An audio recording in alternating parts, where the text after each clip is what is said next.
It was a whole thing the other night. Oh, okay. I think we're alive. 11, 12, 13, 14. Why are we counting? 9. How loud? How long we've been live for? Oh, fuck. Hello and welcome to the Legends of Tabletop podcast, where our schedule has been absolute garbage and we barely record games anymore. But we're here tonight. We are going to be playing DayTrippers again. It feels like it's been quite a long time, although I don't think it's been that long. I think it's been that long. 2 months? I don't know. Maybe. Longer than it should be. Anyway, I'm going to kick it over to Todd. We'll let him give a recap and we'll figure out what the hell's going on tonight because the whole last season's going to be weird. I got to listen to this recap real hard. Well, okay. So let me back up to the end of the previous season. All right. Having encountered the Frank and recognizing that there was some sort of weird cosmic relation between Frank and Reggie, which to Frank at first seemed like an opposition. Reggie was getting in his way. Frank thought Reggie was an enemy, but then they kissed and made up and destroyed the world. When you guys found yourself in the first episode of season 4, it seemed as though you had returned to quote unquote home Earth. A couple things were wrong though, and it's quite clear that Trae, at least, proves that his existence proved that this could not have been the timeline that you originally came from. In fact, it turns out to be the timeline where you guys successfully helped Frank escape from Cordoba's clutches. You end up with 11 Franks and escape from Somnambula as the sky begins to burn and big burning cotton candy clouds fall from the sky, and you look around and you see people bursting into flame and they look like this is totally fine. And you realize, oh man, we are not home, and you book it to Diaspora Ranch. Now, you've got a big rented van, and you're all piled in. You got, remember, 11 Franks are in the van. And today, Nico's not with us. So what I'm going to do is sort of make a jump cut and just ask you guys for a couple quick rolls to get you past. I want to get you out of this reality. Are you with me? Because then I don't have to think about why Frank's not here anymore. Before we continue, we also kidnapped Cordoba and Trae threw him out of the car when he realized we were not in the right timeline. That's right. So Trae has killed one Cordoba, one down. Infinity to go. Yeah. All right. So in a minute, I'm gonna do a couple quick rolls and ask you guys a couple quick questions to just kind of set up where I'm going to set you up for this coming episode. But before I do that, and for our listeners at home, I wanted to mention these two things, or rather read you these two quotes. These are two quotes from one movie and one TV show, both of which I have always loved and have actually been formative in not only DayTrippers in general, but in this campaign in specific. And I think you'll recognize why. The first: in the basement of a university medical school, Dr. Jessup floats naked in total darkness. The most terrifying experiment in the history of science is out of control, and the subject is himself. Now, that was the tagline from Altered States. And then, theorizing that one could time travel within his own lifetime, Dr. Sam Beckett stepped into the quantum leap accelerator and vanished. He awoke to find himself trapped in the past, facing mirror images that were not his own, and driven by an unknown force to change history for the better. His only guide on this journey is Al, an observer from his own time who appears in the form of a hologram that only Sam can see and hear. And so Dr. Beckett finds himself leaping from life to life, striving to put right what once went wrong, and hoping each time that his next leap will be the leap home. It was Ziggy, wasn't it? Wasn't Ziggy the force? blasting them across. Ziggy was the AI itself, and then the avatar was Al. Yeah, that's right. Yeah. They gotta bring that show back. I mean, we're doing it. We're doing it live. But then we are bringing it back. That's true. Yeah, you know what? Pay attention, people, writers of whatever. I don't know how that shit works. Producers of that show. We don't either. All right. Now, you guys head as quickly as possible to Diaspora Ranch, speeding because it doesn't matter if the cops follow you, and this world is falling apart. So as fast as you can, you book it to Diaspora Ranch. You come to a screeching halt. You rush inside. You realize that no matter which ship you take, you don't have the capacity for the Franks. Unless you take the Orbgasm, it's the only ship you know of big enough to handle everyone here. So, quick question. Are we going to try to run in with all the Franks and basically seize the Orbgasm? If Or it's there, are we going to leave the Franks out here and send somebody in to quick check? I feel like we make the mad rush, right? Like assuming that she's not here. Yeah, I mean, I feel like Reggie is familiar, at least with an orgasm. So that one might be easier for him to fly than just some random ship that we end up grabbing. Okay, so I'm going to phrase these questions in past tense to let you know that this is a flashback at the beginning of this episode. Okay, so I'm going to say, when you got to Diaspora Ranch, I'm going to ask Nash, because you're the captain of this team, real quick. What did you do when you got to Diaspora Ranch? We hit the ground running. The wheels come, squealing to a stop. Nash is like, go, go, go, go. Doors fly open. We all start running towards inside the hangar. And what did you do when you got inside? Now you've got the attention of a couple security guys, but fortunately they recognize you. You've got Roger, the foreman tonight. He looks at you and scratches his head, and he looks back toward the bathroom and then back at you again. And y'all see that the Orbgasm is not here. The Marduk is here. What did you do when you learned that the Orbgasm was not here, but the Marduk was? The Marduk has a capacity of 4. I think he comes up skidding to a stop, and he's like, fuck. New plan. Frank Prime. Whichever one is Frank. Into the Marduk. And then the 4 of us run to the Marduk then. Assuming everybody follows. I know these 2 guys will follow. Oh, yeah. Already ahead of you.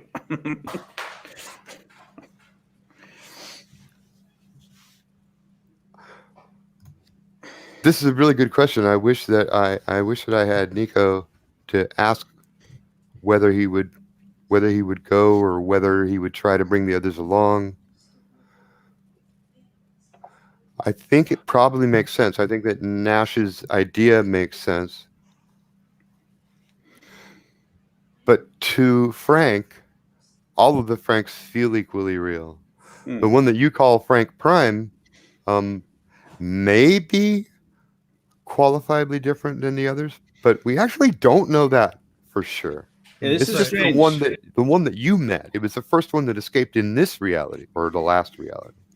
It's definitely strange because I think like Frank, what we thought of as Frank Prime went out of his way to create the Frank uprising just to get all the Franks out, And you also said, when they were escaping, each time a Frank died, it hurt them all. It did. So the consequences of him leaving and all the other Franks being potentially destroyed once this universe collapses, I think that's something that would have to weigh heavily on his mind. I do think it would. I'm not sure I want to make that decision for Nico, because I think it would weigh heavily on Frank's mind. Right. Not to mention, Frank is not the type to be scared of the pain, but it will be painful. And I can tell you, Nash is probably not thinking about any of that at all. With Trae's revelation that we're not in the right timeline, we haven't been in the right timeline. This reality's collapsing. I got to get my guys out, and we've got to get home. Assuming that the next jump takes us home, then right? He's not He's not chess moves ahead right now. He's like, I've got to deal with this right now. We've got to go. So what did you do now when Frank looked you square in the eye and said, "This place isn't real. We'll find our own way home." And then he and the other Franks formed a circle. I think he stops and he looks to Reggie, right? Because they share some kind of a weird connection. You know, like raised eyebrow, like. Okay. Yes. Yeah. So Reggie would turn. He would look at the Franks and then look back at Nash and just kind of nod slowly, like, you know, I think they've got it. And then Reggie would turn to the Franks and say, he would say, "Hey, Frank, see you soon." And then like he'd run into the thing. All of the Franks nod in unison, although you can only see the one facing you is smiling. Yeah. Oh, it's fine. Okay, good. And he runs in and starts spooling up all the spools. You guys are on board the Marduk. Now, in this reality looks like it's 000, i.e. the center of the big model. You know that's not true. Where are we going? Hey, the big model's fucked. So, so I need some ideas here for some locations. Trae has the a couple of the previous maps uploaded, right? So especially when him and Reggie attempted to figure out where we were and what was going on. So he is going to attempt to tap in to the Marduk's processor, and he is going to upload all his information at the same time, attempting to compare it to the data that the Marduk has, and attempt to now kind of alter trajectory slightly. You can hash both versions of the map and then compare the hashtags. Exactly, yeah. So that is easy for you. Just beat a 3. That's a 5. I guess this is actually an encryption roll. Sure. Yeah, In so that that's case, a yes it would and. be a 6. Yeah. That's a yes and. So you do manage to compare them. The models are nothing like each other. And what else? And he is able to, using the AI built within the system. Which one isn't this whatchamacallit? It's the dragon one. Tiamat? Tiamat? Yeah, Tiamat. Yeah, so using Tiamat, so his bots are talking to the various heads within the AI there, and he's able to create. Go ahead. Wait. You have never been on this ship. I haven't. This ship does not recognize your bots. You're seen as a security threat. Do you want to try hacking the ship? Yeah. Once his periphery goes red. So that's going to take you a little minute. So what are the other guys doing? I think Nash is like at the open door watching the Franks and just yelling over her shoulder, "How are we doing up there? We got to go!" As like parts of the structure kind of like, girder falls down and like, flaming cloud, kind of floats outside the door. The Franks are standing in a circle with their arms linked, and they're all focused on the center, where a white ball of energy is just hanging there, and it's growing. And it looks like their idea is to grow it large enough to envelop all of them. Right now, it's like the size of a medicine ball. It's just pure bright light. In fact, you can't look at it. It's like a small sun. You can't look directly at it. You get the feeling the Franks are going to be okay, but your attention is drawn by a commotion over on the foreman's deck, where the guy yells, "Hey, wait a minute, aren't you?" And just then he bursts into flames, and a big hole appears in the skylight in the ceiling. A cotton candy cloud has burst through the plexiglass, and now the roof is burning. Worse still, Nash, you just came out of the bathroom, and you're looking at the Marduk with a startled look on your face because you see there's somebody on the bridge. What did you do when you saw that? What does that Nash do? So he probably just yells out, Reg, somebody's on the Marduk. We gotta go. What the fuck? Okay, now I'm talking to the Jack who's on the Marduk. What do you do when you see yourself come out of the bathroom? I'm sorry, what did you do? Guys, this is really bad because we're here. Reg, we're here already. We gotta go. No, we're here. We gotta go. We're here and we're present and everything's going No, great. no. I just came out of the bathroom, but we're on the ship. We've got to go. I understand perfectly. Wait. Oh, you mean? Oh no, paradox. No. And, Yeah, come on. Reggie's gonna do a quick takeoff just to get up and out. Just to get Okay, out. so out to the I open air. need to be clear here because I'm sticking with the POV Nash is the one on board the ship. The one that just came out of the bathroom is the other Nash. Yes. The one that you just saw. Okay.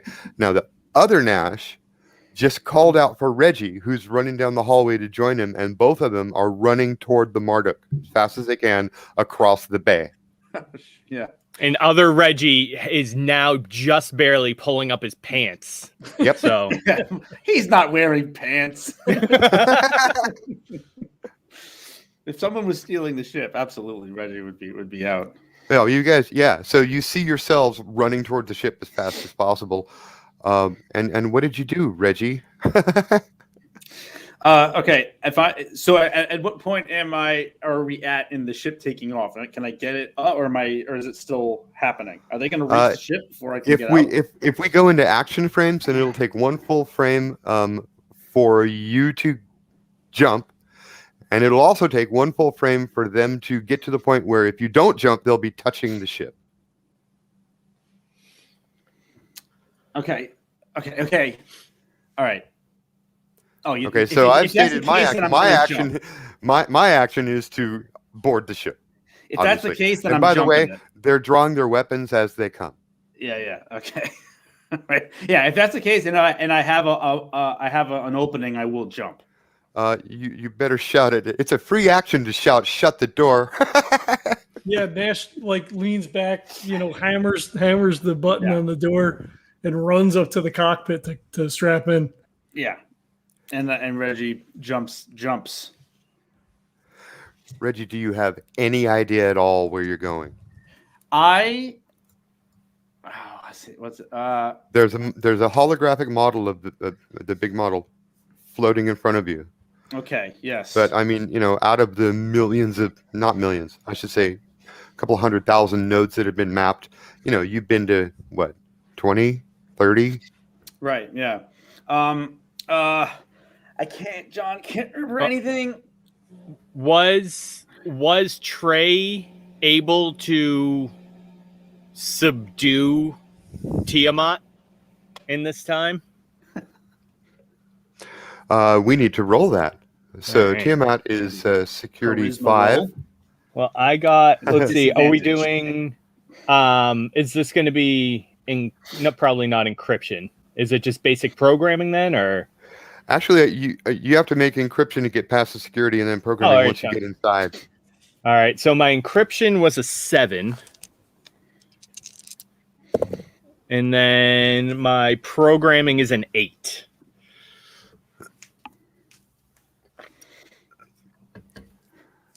An encryption roll of 7 gives you a yes and. So I'm gonna say that the and means you're able to do it before the frame is over. Okay. Which is going to give you time to do one programming roll if you want to. Sure. Yeah. Yeah. So that my programming was an 8. And basically, all I want to do is give Reggie. I want to help Reggie. So I want to when the big model comes up, I want to be able to overlay the ones that I've stored and attempt to narrow down the trajectory of where he can go.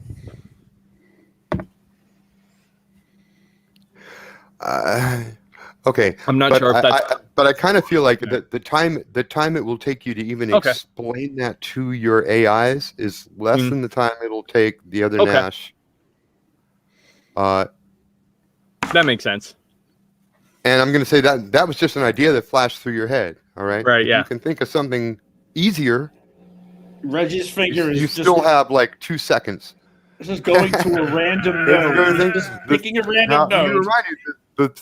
the top of this building is now burning Yeah. and open to the sky. The foreman just burst into flames while pointing at you, and he's still pointing at you. He's burning and just pointing at you like he's not burning. And the other Nash and Reggie are getting really fucking close. This node looks good.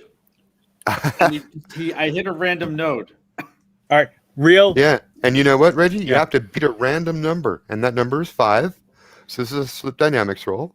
I want to. Reggie also thinks to the other Reggie. He says, "Don't worry, nothing's real." And then I'll go ahead and I'll make a roll. So, It's interesting you say nothing's real, because at the moment that you say nothing's real, the reality itself begins to vaporize around you. Perfect. Little burning cotton candy bits, like just sort of starting to appear like, I want to say like holes in the film, like when an old film starts to burn in the projector. Okay. All right. But 3D, right? In midair. Oh, This film is burning. Beautifully terrifying. And what was your roll? I do. There is a 6 in there, so that's a 10. There's a 6 in there. Oh That's no, beautiful. I'm sorry. It's slip dynamics, not lucid dreaming. That's stupid. Oh yeah. So it's a +2, so it's an 8. That's still good enough to get you a yes and. So, yes, you chose a node that supports life, and you chose a node that does not immediately put you in peril. I was gonna say, and it's not the cat people world. But that's just as good.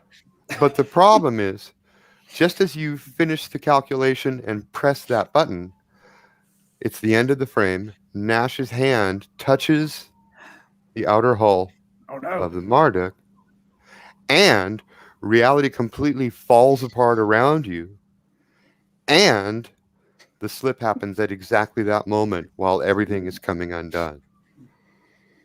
So many ants. And you find yourself floating on the entire ship, that is kind of bouncing slowly, like on an ocean. Like if the ocean was made of jello. Below you is purple, and there are big things moving in it. Above you is sort of an orange-yellow sky. And you are bobbing on the surface of a jello ocean.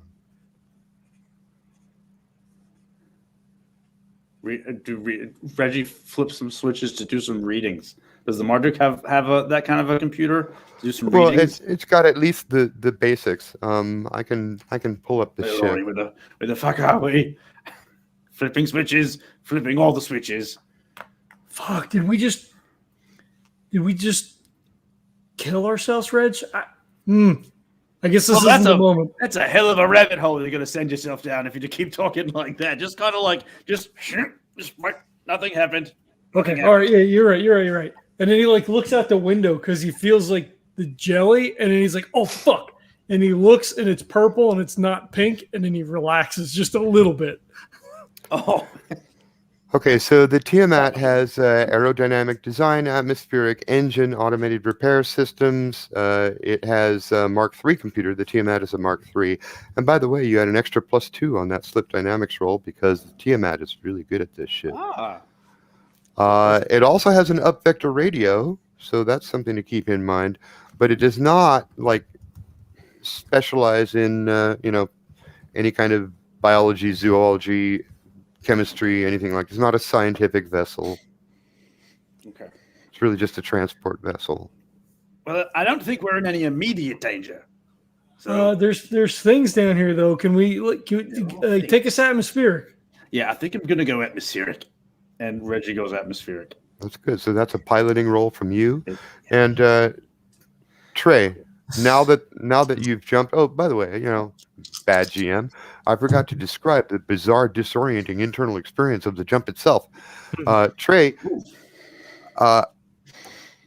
you You haven't jumped a lot of times, have you? Just once or twice?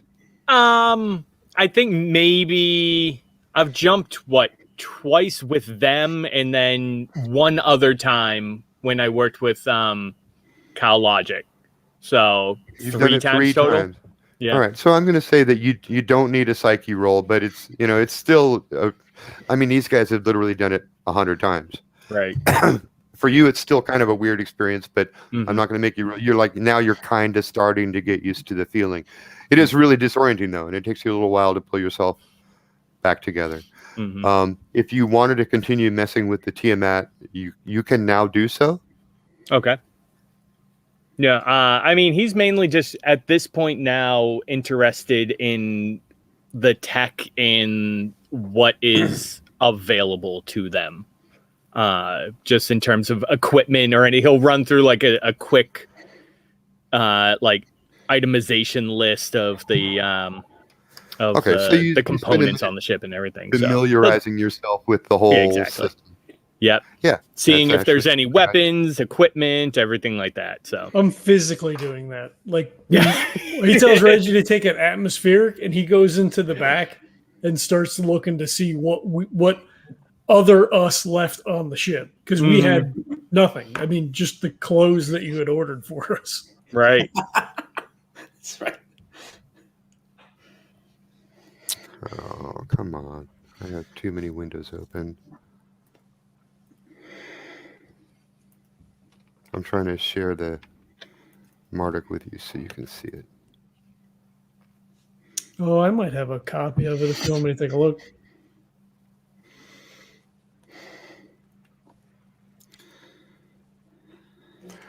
Oh, interesting. And I tried sharing, and then I tried changing the windows that are open. Now my Let me browser's... see. I think I have a copy of it here somewhere. Damn it. Here, over here, and here. Let's see. There it is. All right, let me go ahead and share for anybody who might care. Yeah, well, it's really for Jesse, right? He's doing a system search. So is it the one with the picture at the top? Yeah. And is there a way to zoom in on the words in the bottom half? I can probably zoom in on the pic. Yeah, hold on. So I get, let me see. Let me zoom up and then scroll. Cool. That's the important shit. Mm-hmm. There you go. That's the whole thing. Nice. Ooh. Yeah, so Nash was looking through the cabins and all that kind of stuff to see what we have. Mm-hmm. I mean, you said they were pulling weapons, so I'm assuming our weapons were on them. Uh-huh. And of course, this is the weapons that whatever weapons you used a year ago. I don't know if they've changed.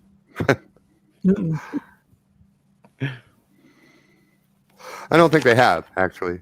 No, I mean mine hasn't for sure. So I mean, there's like I said, it's not a scientific vessel. It's a kind of a stripped to the bones to be small and fast. Mm-hmm. Get you to a node and allow you to fly around and find a good place. But that's about it. That's what the Marduk is built for. Are there any like probes or drones or power suits or anything like that they have in hold? No. Oh, I'm sorry. There are. There's Nash's suit and Reggie's suit. Okay. Because they were wearing their civilian gear when you saw them at Diaspora. So you have 2 suits, 3 people. Mm-hmm.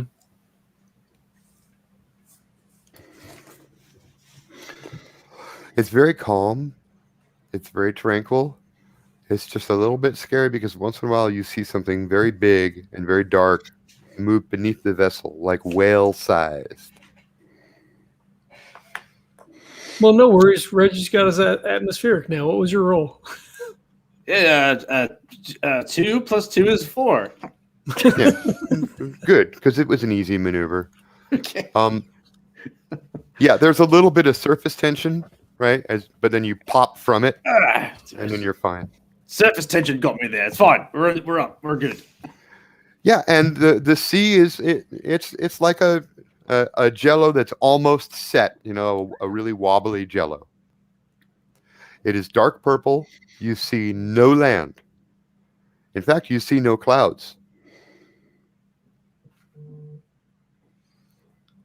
Do you have any idea where we are? I mean, did you pick a place, or did we just? Yeah, I picked a place at random for sure. So I don't know. Let me just. Do you take a glance at the map? Yeah, he brings the big model up. Guess what? You pull up it was already up. And when you look at it, the red dot that usually is the "you are here," not there. It's not there at all. It's nowhere. Oh God. I couldn't does Reggie know what that means? Can he try and like, what would that mean? Yeah, this is brains plus slip dynamics.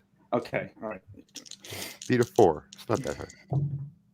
I rolled a 4 and I have a 2 in slip dynamics, so 6. Yeah, but it's not a good thought, Reggie. Yeah, I can't imagine it's. If you're totally outside of the big model, there's only one place that could be. Oh, we're not back in the fucking cow again, are we? You think you're into Multiversal Chao? Yeah. Oh no. Reggie closes his eyes and just says, "Oh no." What? What? What does the map say? When Reggie closes his eyes, you hear Reggie say, "Oh no," and those words come from his mouth, but they also come from the sky. They come from all directions around you, as like if God had shouted in Reggie's voice.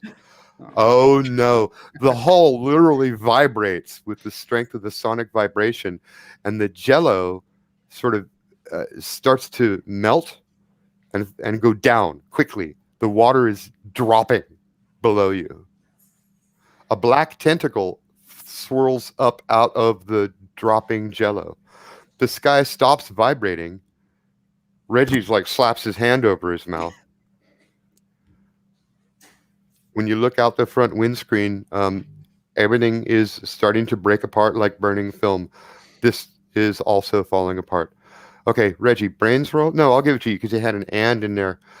This is a temporary plateau. There are spaces in the Multiversal Chao that sort of congeal together, and they may not make much sense, but they're at least a little bit stable, right? Like a chunk of gravy stuck to a piece of vegetable floating in the soup that hasn't broken up yet, right? And they're stable for a minute. This is one of those. You've encountered these before. When you went to the cow the first time, there were moments where, for a minute or two, it seems like you've landed in a reality, but you're not. You're just in a kind of stable part of the cow, and it's about to come apart again. That's what's going on. Now, the problem with making a jump from here is that you're outside of the model. You have no idea where you are. Okay. I'm going. In fact, you're kind of the definition of not anywhere. Yeah, we're nowhere. So I need. We're off. We're just off. Okay. It's the cow. I need real quick suggestions, or else we're going to another random node. I don't even know how I'm gonna get there. INRA. What's INRA? Fucking the orchids, the UFA. Oh yeah, the UFAs. Oh, they were nice. Anywhere but here. This is starting to go, and he's waving his hands at the windscreen. Yeah, I see it. Shit. Okay. He finds INRA. If I can find INRA, and we go. I want to jump to INRA. You find what the model says is INRA. Perfect. Yeah. That's the best. That's good. And I'm going to do that. And that takes you a frame. And once again, the reality is that even inside the ship, the little burning bits of cotton candy air are just starting to appear, and one of them takes out Nash's shoulder. The thing is, you don't even feel it. It's like instantly cauterizes and anesthetizes. Part of you is gone. That's just as you press the button. That's unnerving. Yeah, it's quite unnerving. Pieces of the dashboard are disappearing. Okay, I do have a 6. So you got a 6 in there. 2. Nice. Yeah. Okay. Yeah, +2 from the Marduk, so you got a +4. But 10. All right. Now, I'm sorry. I just kicked a cat. Didn't mean to. Now, you don't end up on INRA, and it's a little bit disconcerting. Now, you guys have experienced, Nash and Reggie especially, many times, that feeling of like icy cold and super hot cutting down the center of you, pulling your molecules apart, and then it starts spinning and whirling, and then you manifest wherever you are. Okay, but Reggie, this time when you do it, it feels qualitatively different. This is not the kind of slip you're used to. Instead, you feel like you instantly start spinning, and it.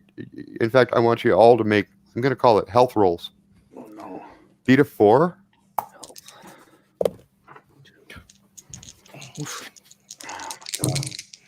Oh, I got a 4. That's 5. 5. Okay, y'all managed to prevent yourselves from vomiting. This is not the fuzzies. This is not a normal slip. You feel like you're tumbling. You feel like the whole ship with you in it is bouncing and tumbling.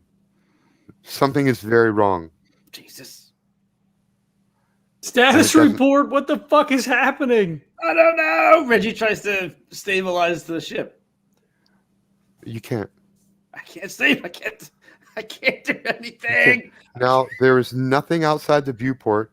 You feel like if there was anything to see, you'd be seeing landscape like tumbling and rolling by, because it feels like you're bouncing down a steep hill or being buffeted as you fall from something to something else, deeper and deeper, farther and farther. You keep hitting things and flipping over and rolling. If you were not strapped in your seats, you would be flying around the compartment and one of you would be knocked unconscious. How about the big model? Is there a red dot? Are we on the big model? You're not in the big model. We're not on the big model again.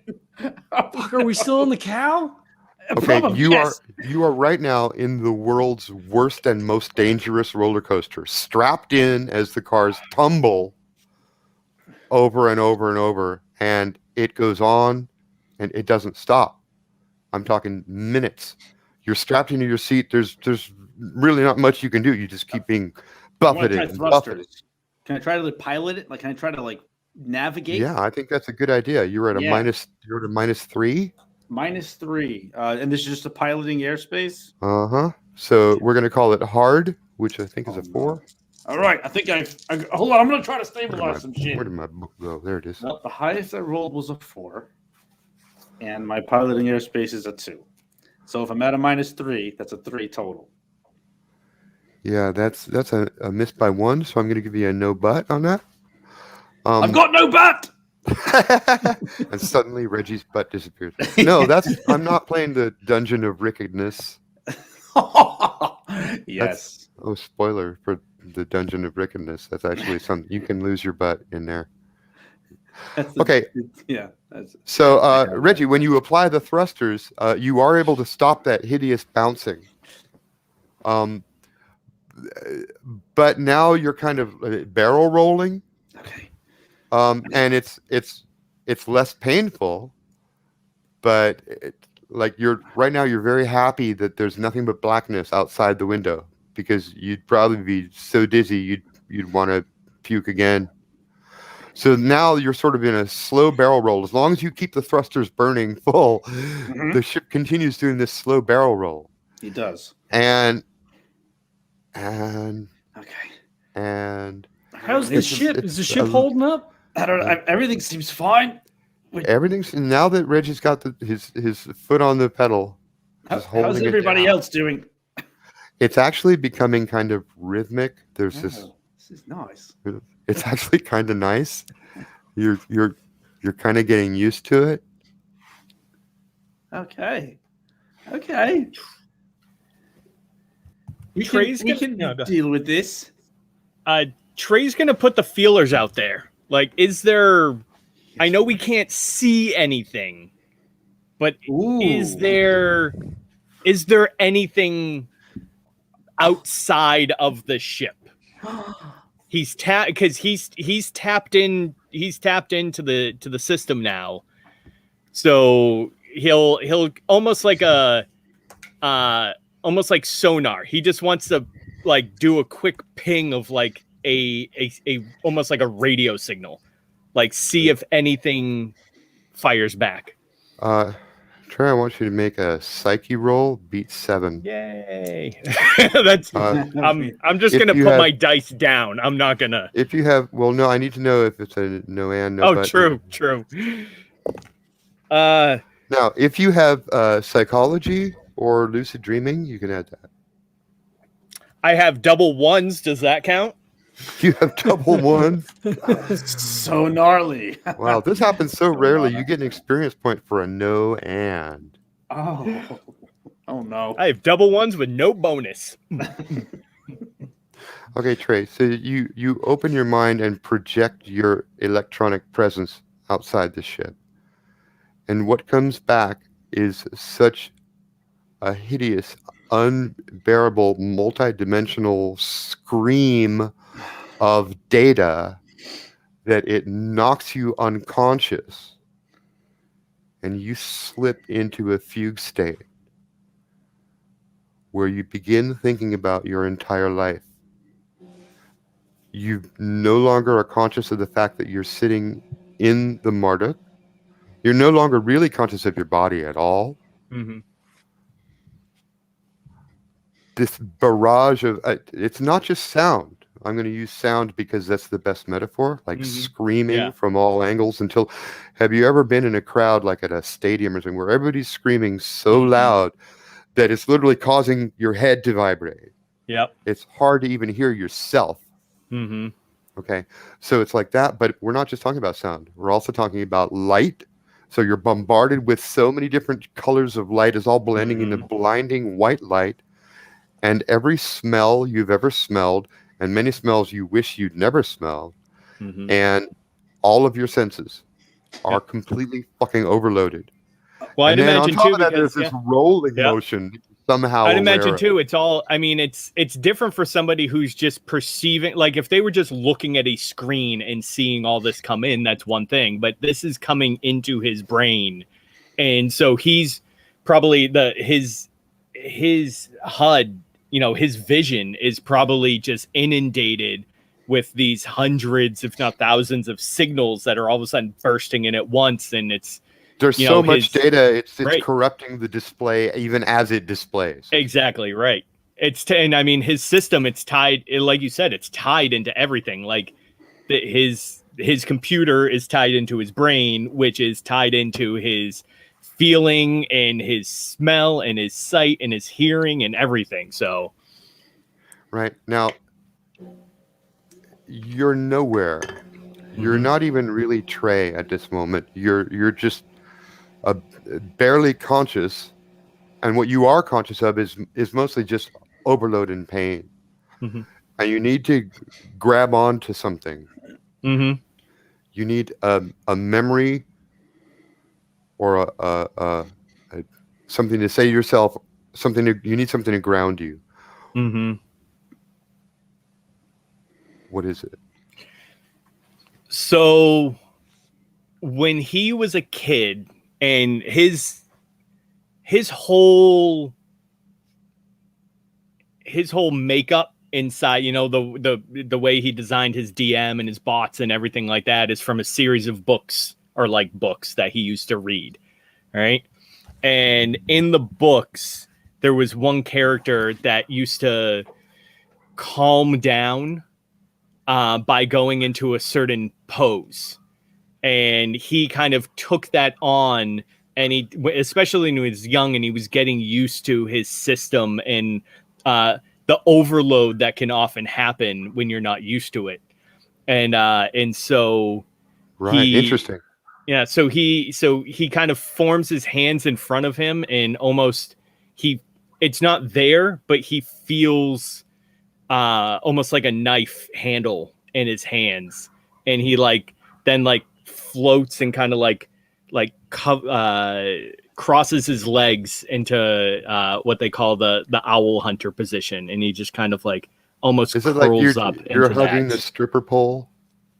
It's more like pole. so he's holding what he perceives as like a knife or a dagger in front of him, and then he just goes like crisscross applesauce, sitting like that. Now, is this something that you've ever done in front of the other two? Have they seen you? Oh, do absolutely. This? He hasn't done this physically in probably about 12 or 13 years. It's something that he used to do. They've never seen you. Okay, No. They've never seen you do this before. No, this is something he used to do as a kid, when he was 7 or 8, when his AI got upgraded and he was, getting used to the information influx that can often happen. This is the owl hunter pose. Yes. Okay, so you guys, you're kind of being lulled to sleep by this rhythmic motion in the pitch blackness. You got the emergency lights on board inside, and it's enough to see that Trae has formed his body in this unusual position. I think we lost Trae. You almost don't care. I mean, at this point, you're just being rolled and rolled in darkness for minutes and minutes at a time. It's kind of hard not to fall asleep. Right, she's probably fine, right? I mean, I don't think we want to. Hold on, I got a real yawn. I don't think we want to fall asleep. Maybe I think we need to. We can't fall. Don't fall asleep. I've got a terrible. Can we jump, Reg? Can you jump from where we're at? I can probably jump. I have to do a jump. Maybe let me see about doing a jump. I don't want anyone to fall asleep, and maybe okay. Can we walk around? We can't walk around the cabin, can we? We still not while tumbling. It's probably if you take I'm your starting foot, to worry about Trae. Well, you could tell the Tiamat to maintain 100% burn, and then you could take your foot off and get up and walk around. But sooner or later you're gonna run out of power. Yeah. Okay. And B, who knows how long the tumbling will be smooth and pleasant. Okay. All right. Well, we're going. I mean, what I'm saying is you don't know. It could be fine. Yeah. It could be fine. I mean, I could also imagine it's like unstrapping mid loop of a roller coaster too. Right. The centrifugal force will probably keep me in. Only for a short amount of time. But right. No, I think I need to jump and get out of this. I need to find a more stable sort of place because I'm starting to worry about Trae. So part of you is starting to worry, and the other part of you just kind of wants to go to sleep. So we're going to do something unusual here. Okay, you're going to battle myself. Yeah, you're gonna make a brains roll and you're gonna make a psyche roll, and you want the brains to win. the two. That's great. I like that. All right. Okay, brains roll. Highest is a 5. Promising. Well, all my psyche rolls always have a 6 in it, so I don't know how promising. Yeah, I would have rolled the psyche first, then the suspense would be really peaked right now. No, it's tie. 5. 5s. I didn't get a 6 this time. It's a hit exactly, 5, 5, 4, 4. Yeah. All right. Well, a hit exactly is a yes, but so you do jump, but you do it randomly. Yeah, that's fine. Mm-hmm. Hold on, I'm just gonna get us out of here. And he just kind of pause. You press a couple buttons, just kind of just picks a spot. We gotta get Trae. We have to fix him. Let me get out of here. And he just pause randomly. Yeah, it actually at the moment you do it. We're all yawning. Yeah, exactly. At the moment you do it, it almost feels like you're having a dream about piloting. And so the button isn't really you're just kind of like simulating the act that you've done so many times, right? Yeah. It's like if you stop in a dream. I had a dream I was reading a book. But if you actually stopped and tried to look at one word in that book, you'll realize that there's actually no words in the book. It's just an idea of a book. Yes. It's kind of like that. You just press the idea of a button. You kind of felt like you were half asleep, and really just it was kind of a symbolic performative gesture. Yeah. But the good news is that the spinning stops. Ah. And you are now sort of like the ship is like, again, there's a slight shudder. And then it sits still for a minute. So it feels like you're sitting on something and that something moved a little bit when you appeared. And now it's settled down again. Outside it is bright. It is yellow. It is sandy. You appear to be on the surface of a sand planet. And once again, something beneath the ship, something big, just moved. Seems to be a recurring theme. We keep landing on things that are moving and big. Oh, what is? Oh, fuck. Yeah, no, we're up. Okay, but okay, Reggie, I want to check on Trae. Trae. Trae, make a psyche roll. Beat 4. Something happened to Trae? Did we fall asleep?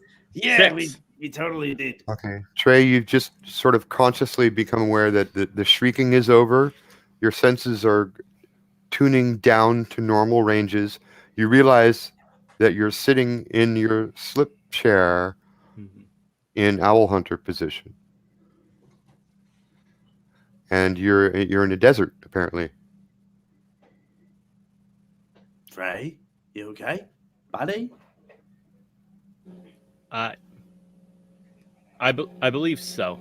You took up some sort of a stance there, you know?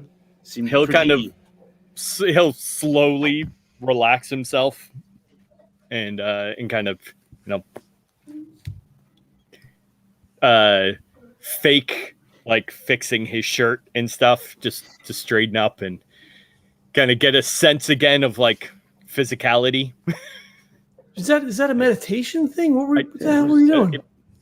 It was something that we used in training to center ourselves. Well, I mean, now that you're centered, can you guys take a look at this map and figure out where the fuck we're at? Because I don't this is not my department. I just don't. We got to get the fuck out of here, right? Like, yeah, no, we do have to get out of here. But I'm just.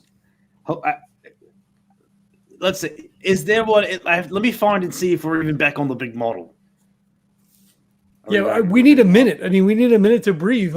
Yeah, we should do that. We should breathe. But Trae, we need some sort of. Are you back? Yeah. Yes, I am, Mr. Reggie. What do you need? We should compare notes. Sure. I believe that we should use the information that we have previously gathered, and hopefully that will allow us to get a better idea for exactly where we are and what we are dealing with. I feel as though if we have various big models that we can compare to each other, then we will be in a better position. Okay. Okay, off in the distance, you see something coming this way. I'm going to share the screen. Oh. Okay, it's about 9 feet tall, a little larger than human size.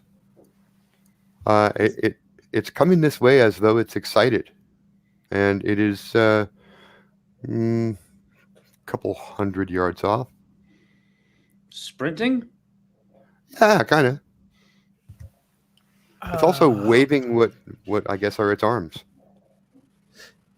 I just can't. No, I just can't. I mean, look. So here's the situation: we've got no guns, we've got some food, and we've got 2 suits. I mean, let me take us up. Can I get up in the atmosphere? we don't know where we're at. Maybe this thing can tell us where. I mean, I don't like. What if it's a dream world, right? Like maybe you could do your thing, and he's sort of like waving his hands around. Okay, so a minute ago or half a minute ago, you were talking about pulling up the big model. Did you do that? Yep. Yeah. As he's talking about, he does it. It is in fact a dream world. You're on a known node. This is Mars. But it's not the Mars from the home timeline. Okay. Oh. Is this... Wait, so you said it was a dream world. Mm-hmm. Is this what, like, people dream Mars would be like when we get there? It is, well, dream worlds are, of course, trans-subjective. That is, okay. Both subjective and objective. And fractal. And so that means this could be one person's dream world, or it could be the collective dream of everyone who's like read a certain book, seen a certain movie, had a certain thought. You don't know. Okay. Really. Yeah.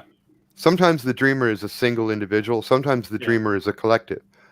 In fact, if we're right, the home Earth that you come from is actually a collective, and there are 12 dreamers.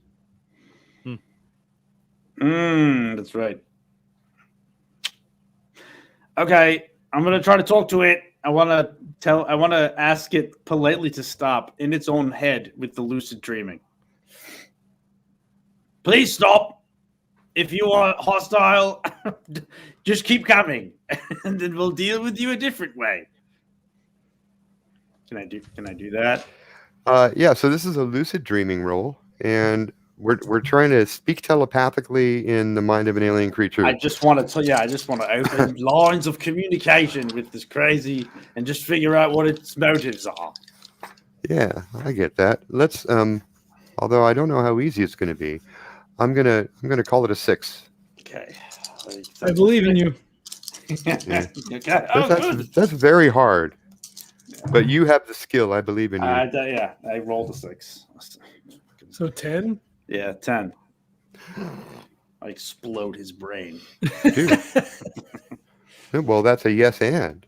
So, Nash, you need to start rolling dice. The other guys are making experience points, and you're not. Nash, take this gun just in case. We don't have any. I already looked. I handed you a gun I just created. Hang on, that's going to be another roll. Come on. Okay, so Reggie, Trae has a gun.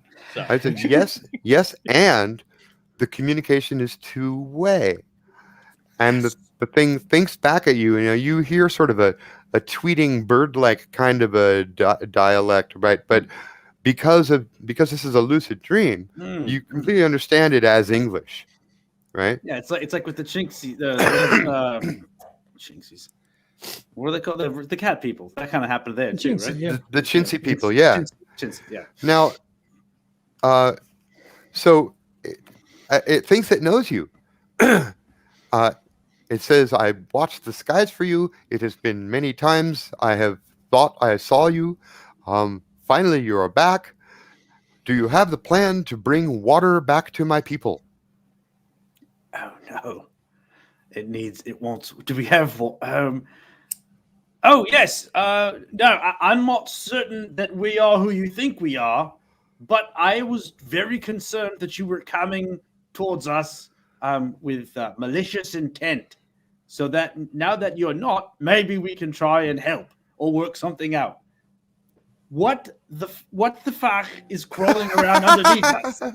Underneath us. Are we in danger here? Best not to be out in the open, and it gestures toward a ridge that you can see on the far horizon. Best to stay on the ridges if you want to be the most safe. I want to be the most safe. I do. I'm going to fly to the ridges. There are barrel beasts and tentacle beasts here. Both of those sound terrible. I will meet you on that ridge. Bring water. I will. And then it runs off in that direction, which is like it's on the horizon. It's like 2 miles away. Yeah. It seems like they're pretty adept at running around in this environment, though. So he actually does glance around So it's like he's not like he's unaware of danger, and he can probably run or jump fast enough to stay away from whatever it is. But it's not like he feels totally safe. He does keep glancing around. Okay, all right. Hey, so listen, that Oh, and his name is Tweel. Tweel.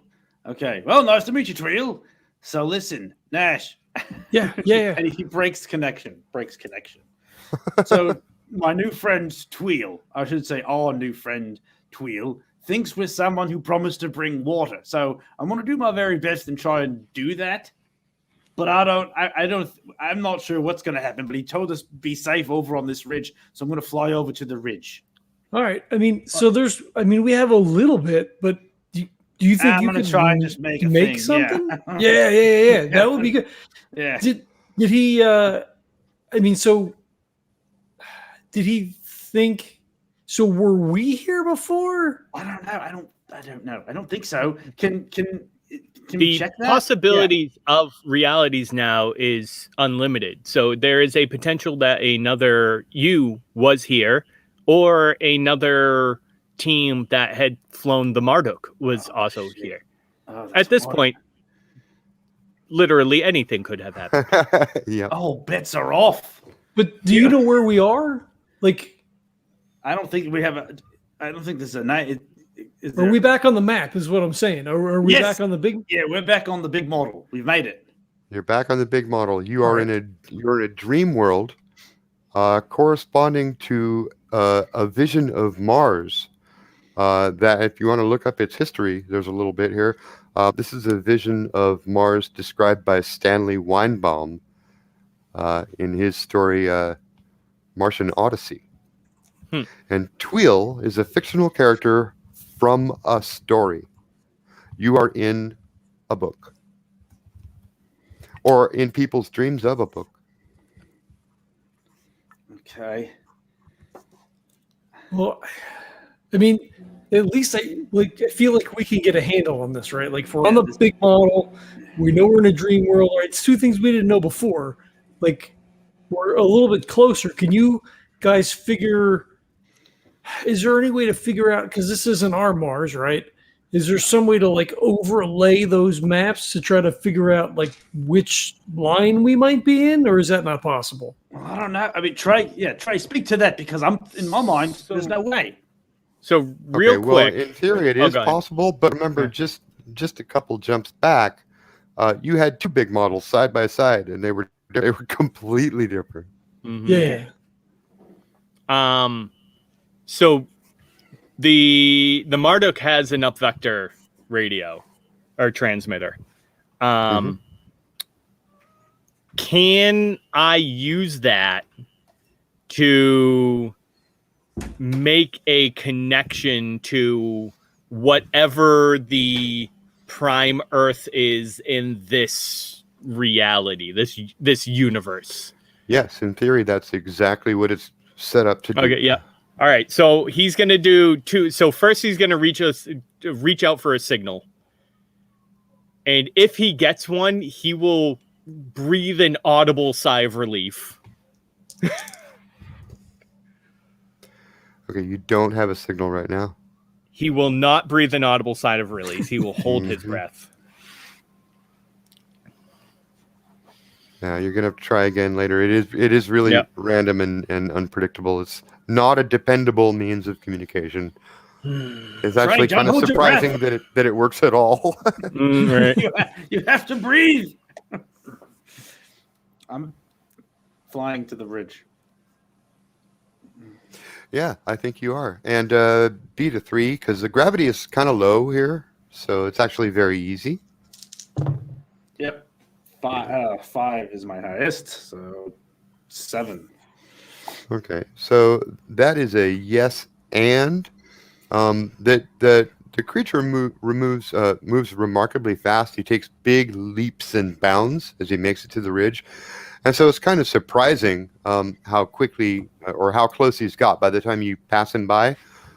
So when you land on the ridge, he'll be joining you in just another 30 seconds or so. And let's say the and is you find a perfect spot to land, which gives you good visibility and 360 degrees. Perfect. On the other side of the ridge, far off in the distance, you see some towers. It looks like that actually may be a city of some kind. And most of them look like they're made of like sandstone, sort of a dun-colored tans and grays.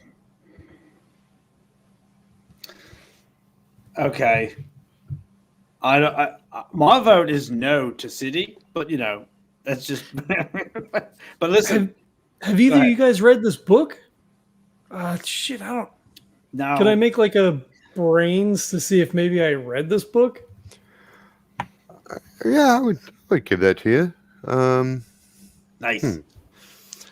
Have you read a 250-year-old book? I got to tell you, Nash, not only that, but Nash doesn't really seem like a reader. So I'm going to call it unlikely, which means beat a 7. And do you have any skill you think might apply here?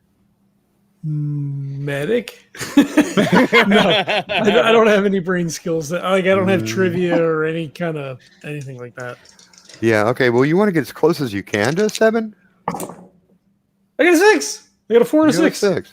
That's awesome. You missed by 1. Okay, so that gives you a no but. You have not read the books, but you actually have stopped and glanced a little bit at the listing in the big model directory, while, randomly reading different planets like one does. Mars? That's fucking weird. Yeah.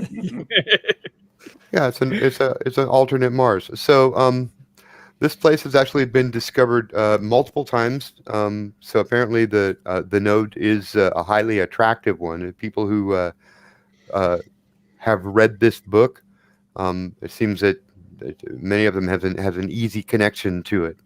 And although you don't know the story, you do know that there's a recurring theme in people's mission transcripts. Mars is a long, I don't want to say dead civilization, but a nearly dead civilization that once had thriving industry and even space travel. But that was a long, long time ago. And the Thoth, which is the name of this race, this creature that Tweel is a member of, they were once a highly advanced civilization. Now there's only a couple 100,000 of them left because Mars, which used to have lots of water, has gone bone dry. And that's the Mars in this reality. So I relay all of that. There's not many of these guys left. I'm not super familiar, but like they ran out of water. They used to be spacefaring. I mean, they might be able to help us. This has been discovered a couple of times, but if we're not in our own timeline, I don't know. I mean, I don't know. Maybe they have. I mean, maybe they have records. Maybe we could figure out how to overlay and get back in the right timeline. Oof. Yeah, that's a good idea. Yeah, and I just want to be specific here because it may matter. Technically, dream worlds are like bubble realities of their own, so they're not actually part of an Earth timeline. Mm-hmm. There is a Earth in this reality. It's the place where Tweel met other humans from. Right. But it's not. But it's not your Earth, and it's actually not even a real Earth. Right. It's a fictional Earth, just as fictional as Mars is. I don't know that Nash thinks about it all that deeply, right? Like he's not the slip guy. So like, so the Earth is a fictional. So a fictional us could have been here. Well, fictional anybody, I guess, right? I mean, he's been waiting for someone to come back. Sure, you clearly recognize the ship. Okay, well, you know what? Well, and he didn't say that he recognized the ship. Okay. He says he's been watching the skies, waiting for you to come back. So, he knew that someone would come in a ship, right? You don't really. It's unclear whether he thinks you're a particular person or not. Okay. All right. You know you're not, but he may not. Yeah, I am not a particular person. Reggie's. Can we breathe the atmosphere? Do we know that? Yes, you can. It's a little bit thin, but you can breathe it. It's air. Okay. Reggie's gonna let's go out there and just see what Tweel has for us, huh? All right. He seems like a nice enough fella. Does the Marduk have any drones or probes or anything on board? No drones. It does No? have a Okay. radio though, so you can stay in contact with it from. Okay, we'll do that at least. Maybe a few. And I'm meters. assuming it has does it have onboard sensors and stuff to kind of survey at least the immediate area? Only the bare minimum. Again, it's not a scientific vessel. Oh, so, yeah. It knows that the pressure is not dangerous, and it knows there's nothing corrosive in the atmosphere, but it doesn't know the spectral signature of these things. No, that's perfectly fine. He's just, in case there's any alteration in the atmosphere or the ground below the ship, anything like that. Just anything that would give him a sense that this world is about to corrupt. So, you know what? You're so far away from any network that you could possibly gain information from. I think you're probably the last man on board who could answer that question. I mean, Nash has only a slightly better chance. And Reggie would probably have the greatest chance because he's the one with the lucid dreaming skill. But this is a dream world. In fact, in the story, it's not even slip space technology that brought humans here. It was a rocket ship. Yeah. So there's no network. There's nothing. Oh no, he's just in terms of his direct if he can have a direct connection with the ship. That's it. Yeah, that's all he's looking for. But he just wants to be able to, if there's any alteration to the immediate area of the ship, that can be relayed to him. That's all he cares about. You know what? And I'm trying to remember, like maybe on Dreer this might have come up. Does the Marduk have exterior cameras? If so, it's not noted. I do remember that you guys remained in constant radio contact with the Tiamat, even when you were in the dome. But I don't think you ever saw anything, quote unquote, through its sensors. It doesn't have cameras. It's just a voice. Yeah. It might have external cameras. Like I kind of feel like I remember maybe we were looking. Well, though we could have just been looking at the window. But that could have been through the dome as well, or the science vessel that you were on. We've never had a ship with scanners. Like it's not Rogue Trader. Like we scan for blah blah blah. Like we don't. We've never had any of that. Right. Because you guys are more like a paramilitary unit than a scientific exploration unit. Right. Yep. So I guess we go out. So, I mean, I don't know what to tell you, Trey. I mean, you've got access to the ship's memory, and there's a solitaire program you could play. No, I mean, like I said, all you want. So if Tiamat can tell them that the air is breathable outside, if it's like all of a sudden like, hey, wait a minute, for some weird reason the air isn't breathable. Like that's all he's waiting for. Yeah, it's well, I'm going to assume that because it does have some onboard maintenance systems. It can basically heal itself. It can fix itself. Yeah. If there's anything that would do damage to it, like corrosives in the atmosphere or toxins that might get through the HEPA filters or anything, then it would know. Yeah. And there's no red lights. Put it that way. Yeah. There's no red lights. Yeah. So he's just keeping in contact for if those red lights pop up. Mm-hmm. Okay. So, Nash and Reggie, are we disembarking? Mm-hmm. Yes. All right. Tweel comes scattering, climbing up the rocks, just scattering little rocks as he goes. He's got big claws on his feet, like 4-toed feet, and 4-fingered hands. And it actually seems to use its legs more for motivation. The hands just sort of help it keep its balance. And then that long neck. And it's constantly spinning its head around. When it speaks, the guys who are not in psychic communication with it, they hear like clicks and twitter noises, kind of bird-like noises, whistles, clicks. So Tool climbs up to the top of the ridge, and he's like waving excitedly and making little clicking and tweeting noises. Okay, here we go. You're up, man. Yeah. Okay. All right, let's do this. Okay. So he'll just keep using that open line of communique. Hello, Tweel. Hello. It's good you came. There is much to be done. Can I ask you some questions first? Yes, but the barrel beasts are approaching as night falls. Oh, yes, right, the barrel beasts. Right, I won't forget about them. Have you seen us before? Who was here before, should be the question. He looks you up and down. You are not a Jarvis. And, of course, the other two guys are going... Not a Jarvis. I don't know what a Jarvis is. Maybe that was the guy's name, Reg. Jarvis is the creature that came from your planet. Okay. He said he would come back and bring water. All right. So he clearly hasn't come back and brought water. All right. Okay. Let's see. So did his ship look anything like our ship? His ship was much bigger than yours. Really? Well, good for him. Okay. Let's see. Also, was there anything else that this Jarvis might have mentioned to you about, say, like how he was going to bring you water? He said on the big blue ball where you come from, and he points up at the sky. And you can see Earth from here. It's very small. It's blue. Oh, right home. Yeah. Okay, cool. There is much, much water.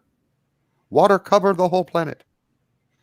Yeah. I think I might be able to help you out with something like that. I'm gonna try my best. Just hold on 1 second. I'm going to talk with my friends here. Okay. And he switches it. He just switches it off for a second. All right, guys. Someone named Jarvis came here. We don't know what Jarvis, do we? It doesn't ring a bell. All right. Well, I guess they said they were going to come from the blue planet, which, Earth. There's lots of water there. He's going to bring some water back. So I don't know how he was going to do that. But I'll tell you, I have an idea of what I'm going to do. But what do you want? Is there anything else I should be asking this person? Well, we have some monsters that are going to be coming out at night here. So we're probably going to have to move into the city for sure. Do they have any power systems that would assist us in recharging the Marduk's power supply? I can imagine that we have used quite a bit with the number of jumps that we have done, plus you attempting to maintain control in our last position. Yeah, it is getting kind of low. All right. Let me see. Let me Nash, anything from you? Anything you're thinking of? I mean, if he's not if this is a dream world, but you were saying, but if we think the Earth is a dream world, then I mean, we need to get. I mean, look, I'm only focused on trying to get us back on our timeline. Right. If these guys can help us do it, that's great. If he thinks that there's danger out here that we're protected from in the city, then we should probably go there. Or if you don't think they have anything to offer, we can try to jump again. But the problem is we don't know where we're going to wind up if we're not in the right model. All right. What kind of a thing do you think? What kind of information do you think we would need? And this is more like a crowdsourcing to make a more intelligent jump. Like if they had some sort of records, what are we looking for? But I mean, they're not real though, right? Like, I mean, it's all based on a book. So I don't. Based on Ultimately, I believe our only option, if we would like to get home, to our home, is to get back to an Earth so that we can better coordinate where we need to go. I guess that's my question. If we went back to the Earth here, is that some sort of a basis to start from? Or because, I mean, I guess... If this is a dream world, then in theory, the Earth here would also be a dream world. So it would not provide a significant data point, I believe. Oh, wait, Reg. Yeah. We're going to have to recharge the ship at some point, right? Like, yeah, exactly. I mean, even if that is what I just said, Mr. Nash. Oh, sorry. Yeah, but he's saying Like we can go to Earth to recharge. You know? Yeah, that's what I'm saying. Yeah. It depends on the technology of the Earth within this dream world, though. I mean, I guess that's true if they haven't developed slip ship. Well, it was a huge ship that they came in here in, a lot bigger than ours. So, I mean, it's got to be, that has to mean something. Yeah, I mean, there's no. Well, I mean, I guess we didn't see like a lander craft or anything. If they were like in a rocket or whatever, but yeah, I'm just worried about jumping again without at least attempting while we're here in somewhat of a familiar place to try and at least get some more information, even if it is a dream world. Well, I can give you one piece of information because in that talking about the power source, Reggie glanced at the power indicator. Mm-hmm. You're at 180 megawatts. Mm. So that's 18 hours left. Oh yeah, yep. All right. 18 hours left. I don't know. I mean, if it doesn't give us a whole lot. I mean, if you want to go to the city, we could see if we can turn up anything. Are you going to be able to help them with their water thing? Doing the yeah, I'm going to try something. I'm definitely going to try something. I'm not just going to create. I don't know if I can like scale wise. I don't know if I can. I'm going to try something though. No offense, Mr. Reggie and Mr. Nash, but why? Why should we put attention or effort into solving their problem? Okay, and you're hearing a knock, knock, knock, knock, knock. Tweel is walking around the ship, sort of like tapping on it. I mean, so Reg, help me. I mean, like dream worlds exist in a sense that people dream and create it, so they're real people. I mean, yes, but the people dreamt the people dreamt this problem up, whether it was one person or many people. They created this problem, so clearly it exists for a reason. You're not wrong. Maybe in some weird way, I enjoy messing around with that kind of thing. But just give me. Hold on 1 second. I'm gonna open up my communication with Tweel. Hey, Tweel, what's going on, bud? Oh, I'm gonna need to make you roll it again. Yep, I agree. All right, we'll make it a little bit easier now. Beat a 5.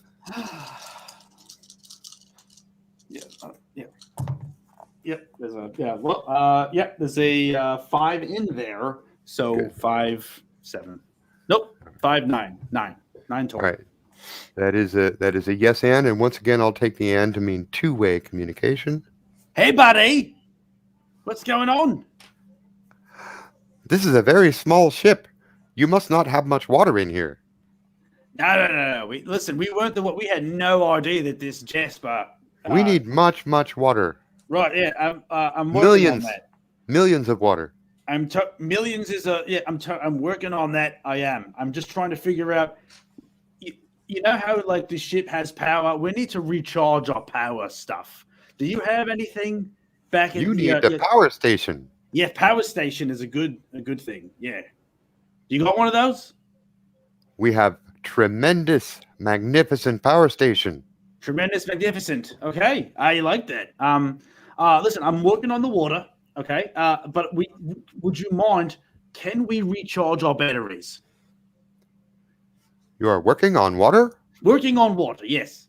How does one work on water? I'm trying to figure out the logistics of if you need millions of water, we need to come up with a different plan than just, here's a bottle of water. That's not going to work for you.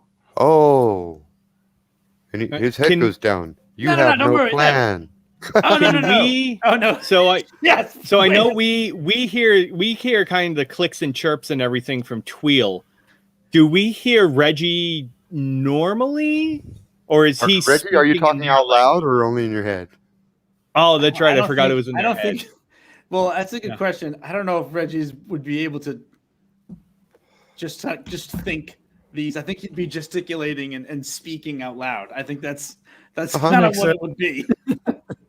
Like he'd be talking out loud, but it's actually happening telepathically, but while he's doing it, he's also saying it out loud. So so you're only hearing one side of it, and you're getting the click responses, but it's happening. Yeah. Mr. Reggie. would it be possible for you to manifest what's the word? When you what is it when you change something to another thing? Trae would know the word. Transmogrify. Yeah.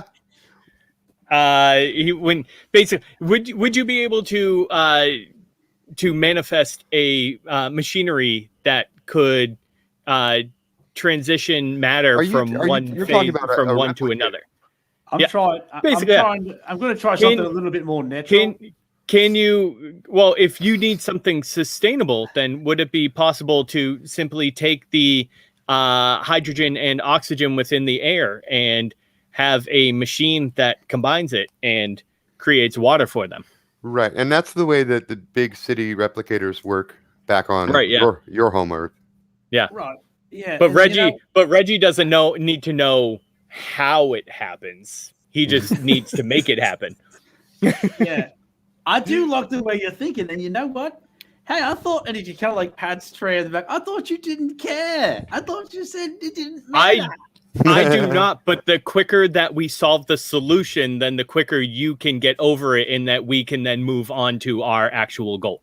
Okay, well, I don't care for your tone. I would say that agree with your point. Even if we did have he is. I'll point out that even if we did have a water replicator here, that the atmosphere here is a lot thinner and drier. And so the rate at which you could create water would be a lot lower than you think.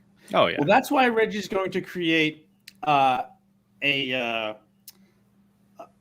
self-sustaining sort of atmospheric weather system with the rain and then the evaporation creating the clouds and more rain coming down. You know how it works here on the big blue planet? You want to dream up a climate for this whole I would love to I think that would be hilarious. But it can be centralized over their society. So it's just their whole town. So that it's you want to make a cloud over the city. A big old rain cloud. And I want it to, expend itself and then it all kind of returns back into the cloud. And I would like a climate. I would like some sort of a... That's a fascinating idea. Just so it's like, oh, it's raining again. Like, oh, we're having a drought. Oh, and then it'll rain, but it'll rain again someday. And it'll refill the, how... You want to make a little microbiome. How stuff works. Yeah. Like you don't want to change the climate of the entire planet. No, I think one little area. I think that'd be impossible. I think it's much more dreamy to have it just be like, oh, true, yeah. In this area of the planet, there's this crazy, phenomenon. And like in the book, it's like, oh, and all of a sudden it was raining. I'm trying to think of, I'm trying to think in terms of like what would make a funny kind of silly part of a story. Yeah. That's just because at this point, when I'm assuming kind of when this book was written, it was like not necessarily science fiction, but science fantasy. Like they didn't have like an entire grasp on the mechanics of things. It was more so what they imagined things would be like, which for me is a little more akin to science fantasy than anything else. And here's the kicker: it's not just going to be like an easy thing. They're going to have to make sure they don't like pollute everything, because in all the you know how like we factor out our planet, like they're going to have to like take some ownership of like what this would mean of this cloud. I just wanted to have, it's got like a little bit of whimsy to it, I just that was my thought, big clunky machine or like a nice sort of natural phenomenon. Yeah. Phenomenon. Okay, so you know what? Fuck it. Reggie wants to try to do that right now. Can I just do that now? Because I feel real bad about Tweel. Tweel being like, you don't have a plan makes John feel sad. Yeah. I mean, stopping you from doing it right now. Okay. Reggie. Okay, Reggie tries to make it look like really cool, like, but it's just in his head. All right. Okay. Hold on. So he says, all right, Tweel, hold on. Fine. And then, because I feel bad about Tweel, thinking that I don't have a plan when I had a plan all along. Here's my plan! And then I want to manifest this. I want to create this self-sustaining biome. I do have a fun but in case this doesn't work, where it actually isn't water, it's piss. Just to kind of come full circle with it all, but you don't know the difference. It's like piss water. Okay, I'm gonna try it. I'm trying it. Can I? May I roll? Yeah, but you know what? We're gonna call this absurd. I think it is. Yeah, it is on many levels. Yes. You need to beat 9. Okay. I mean, yeah. Okay. Okay. Well, listen. There's a 5 in there, so I hit 9 exactly. I didn't get my usual 6. All right. So that means a yes, but. Yes, but it's piss. It's piss water. They don't know the difference. Okay, so Reggie begins concentrating and he's doing his elaborate gestures. He's trying to make it seem as magical as possible, right? And it is really hard. And Reggie, once again, you concentrate. Beads of sweat are breaking out on your brow. There may be a trickle of blood starting to form in one nostril. And the clouds form. It's hard. It's hard pulling this atmosphere into a form that you can actually form a cloud. Like getting enough of it in one area to form a cloud is a lot of work. And it takes you a couple minutes, hard concentration, forming a cloud above the city. And the cloud becomes darker. And finally there's enough weight in it that it begins raining. And it begins raining on the city. Behold! And then Tweel turns to you and says, "What have you done? This will make us a target for all the dream beasts and barrel beasts and everyone else on Mars. So this we need to fill the..." And he's pointing in the distance. You notice now for the first time. We need to fill all the canals. Well, the rain will... And now he starts flooding. Now it's, oh no. I can see that. They can see it from miles away. Everyone will come to attack us. Oh, that is okay. Well, that's an interesting story. That's an interesting turn in the story, isn't it, guys? Is he excited? What's he's excited. No, he's really happy. Now he's jumping up and down and flapping his wings. It doesn't sound happy. Trae will turn to Reggie and say, "Will they allow us to use their power generator now?" Okay, and now Tweel sticks his head down literally into the dirt. But on his way down, he says, "You've destroyed us!" And he hides his head in the dirt. That doesn't look good. Well, they're people. That's how they show appreciation, by burying their heads. You know what? I think maybe we should probably leave. Listen. I don't think he's going to hell, but he seems to be very concerned about how I've made his town a target for the other water-wanting creatures. But listen, look, I'm going to connect with Tweel again. Hey, Tweel! Take your head out of the sand so I can talk to you and make this worse. He's like gesturing with his arms like, "Go away." All right, Reggie gets down on his hands and knees so he can yell directly into the head hole. Okay. Wheel, you have to learn how to channel this yourselves, my man. What did you think? That Jasper was just going to come down with a big vat of water? That wasn't what he was going to do. The little thought appears in your head. Jarvis! It's Jarvis! Yeah, Jasper! Dude, that's my cat. That's right. It is. Shit. Jarvis isn't going to bring just a big thing of water for you. He wasn't going to do that anyway. Tweel. Tweel pulls his head out of the sand and looks at you with one eye. Yeah. We can do this. We must build big funnel. Yeah, look, huge, like, what are those things from Rome, remember? Aqueducts. We will build an aqueduct. Yeah. Yeah, you will. Suddenly he's standing upright. He's standing upright again, and he's gazing off at the city. We can rebuild our civilization. We can travel to the stars. Yeah. Why don't you do aqueducts first, though? Aqueducts! Yeah. And he leaps over the ship like 100 yards and goes running toward the city, screaming, "Aqueduct!" What about the charging? What about the power source? Will. We're gonna go over there. He's he's gone. He moves so fast. He can leap like 150 meters. It's just incredible. The gravity's really low. Hey, So- guys. Plan B then? Are we supposed to follow them? Yes. We're gonna follow them because he's very excited now about the possibilities that this has brought up, and we're gonna go get charged up. That's what we're gonna do. And Reggie starts walking into the ship. That's what we're gonna do. He's just pointing up in the sky. We're gonna fly right over there. They're gonna charge our batteries up, and we're gonna be just fine. Okay, so are you gonna pass Tweel, or are you gonna like move slow and sort of keep pace with him? I would like to keep pace with Tweel. Okay.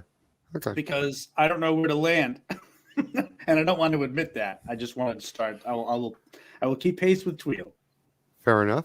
Well, then it takes a couple hours, and you're down to 160 milliwatts. And you're getting dangerously close. Now the city, it once was like, I don't know, like Manhattan. Okay, towers, big giant buildings, mostly made out of sandstone or sand-colored stone. It looks like there were once all sorts of like power stations and pump houses and all sorts of machinery that you can see, but it's all so old. It looks like it's literally hundreds of years old, rusted, corroded, broken down, like almost nothing that actually looks like it works. And then at the south end, so at the farther end of the city, so basically you stay with Tweel as he moves through the city? Yeah, He's heading to the south end. Yeah, I need to. I mean, can I try and speak with him again, or should I roll again for that? You should roll again for that, and you're at a bit of a distance now too. Yeah, probably. Yeah, beat a 6. Okay. Well, that's another 5 on the high. The highest is a 5, so it's a 9. All right. Yeah, you've got two-way communication with Tweel on the ground. I also want you to make a piloting roll, beat 3. I will totally do that. There's a 6 in that one, so 8. Nice. Okay, so that's a yes and if you can think of anything for the and.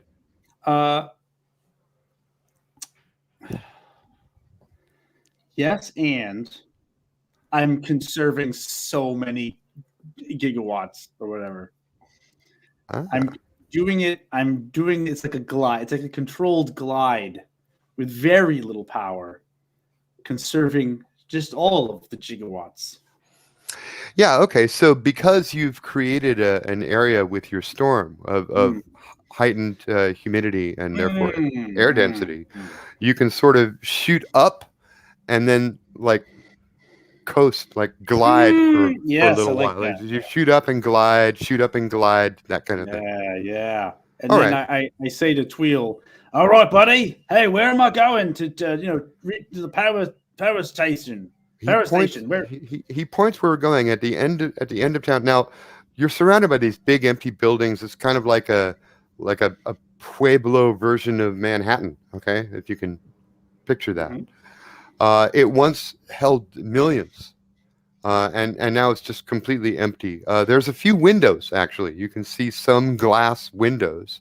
Yeah. Most of the buildings' exteriors are pockmarked and damaged. They've been hit by meteors and collapsed, or just weathered by time, and like the stone is like dried out and crumbled in so many places.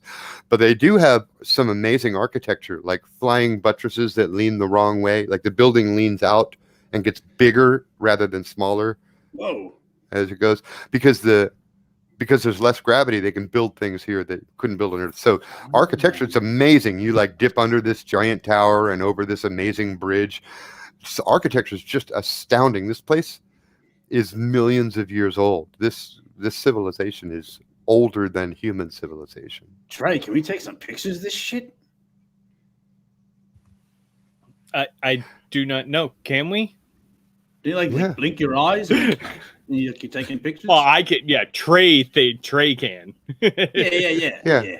And also, your slip suits were equipped with body cams, so like if you put on your slip suit, you could be recording everything. Just throwing it out there. Now he's pointing down at the end of the city, where when the buildings sort of thin out, there's a cluster of basically huts, nowhere near the grandeur of the big city behind them. It looks more like a refugee camp, actually. Mm-hmm. And you see a bunch of Thoth walking around in that area. And beside them is the remains of one power. You passed a few that looked like they were probably power stations back in the day that completely fallen apart. And then next to this little refugee camp is the only power station that still works. It's solar powered, and it's meant to drive water through the whole local region of the canal system. But its best days are long behind it. So it only creates a little bit of water that goes down the canal for a couple hundred yards. That's all it can put out. And it's being tended by a combination of Thoth and these, I can show you a picture, weird looking barrel shaped beasts. Okay. Yeah. You mentioned barrel beasts. He did mention barrel beasts. But not in a positive way. Oh. Yeah, not in a positive way. So great old ones then. They have tentacles, wings. I like Roseanne. Crowbar. All right, let me try to enlarge this so I can share it with you. Okay, that's called Clipboard 2. I'm going to share Clipboard 2. These things are worth looking at for those. How many people are going to watch us on YouTube? 3. I think I'm sharing. Oh, well, Yep, it's up there. Yeah, not far off. Well, See if I can fix that. Is that better? I don't know if it is. Those things are running around. Okay, they're tending to it. Yeah. Now, I mean, you may learn more if you watch more closely, but it seems like there's teams of barrel beasts and there's teams of Thoth people, and they only work with their own kind. But the groups don't intermix. They try to stay away from each other. So like they work over there and we work over here, but they're both pitching in to help the power station keep burning. Apparently, it's so old and so, just hard to maintain that it takes the constant work of both of these groups to even keep it running at all. So even though technically they're enemies, they're collaborating on keeping this power system alive. Oh, because if either one of them were to take out the other side, there wouldn't be enough people to actually keep it going, and inevitably they'd die as well. Yeah, although both the Tweel and the barrel beasts are constantly stopping and grouping and looking up because it rained a minute ago. It's not raining right now, but it did rain a minute ago. And that literally has not happened in hundreds of thousands of years. Does it look like something that we could potentially fix with an electronics role, or would that be more of a mechanics thing? It would be more of a mechanics thing, and you'd probably have to bring some materials from Earth. But in theory, you could fix it. Yeah. Okay, but we don't have the materials that we would need then now. No, I mean, you might be able to scavenge the city and find parts you could use, but you would need to smelt metal down. You would need tools for machining stuff. A lot of what you find would be rusted and not very useful anyway. All right, so Nash quickly has the idea and then discounts it as like, no, this is entirely too much work. Yeah. Let's get charged up and It's hard to save an ancient civilization in an afternoon. Yeah. You know, maybe like a few months ago, but right now, I think maybe we just kind of charge up and go. You know? Yes, I believe that this might be not... something you were interested in before we began collapsing realities. Definitely, Trae. So apparently Tweel has been telling the others everything he learned from you, and I should say they because they actually don't have any gender. So they are talking to the others about what they learned from you, and now they're all really excited. They're starting to gather around your ship, and a couple of them seem to be. Are they bowing to us? Let's just not. That didn't happen. Do they think I'm a god? They can't. We can't. I realize But this isn't the first time this has happened, right? I know it isn't, but it feels terrible every time. If we could use it to our advantage so we can get the hell out of here. Okay, all right, that's fine. All right. Right? I mean, we need to charge, and if they're You're right. fighting over the space, right? Like, we need to get what we can. I mean, we don't want to. If we run out of power, we're fucked. We're never getting anywhere. Yeah, so we're going to charge off. And you know what I'm just kind of thinking about right now? Because you've got these two peoples who are fighting over stuff, and I just sort of made it easier for them to sort of settle. They're just going to start fighting again. God. I can't think about it. We have to just go. We've got to charge up and go.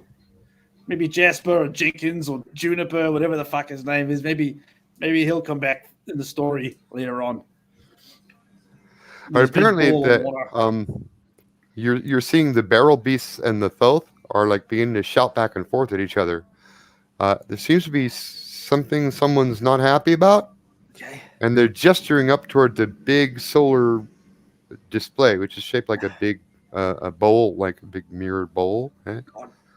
Oh, there's water in it. There's a lot of water in there from the rain.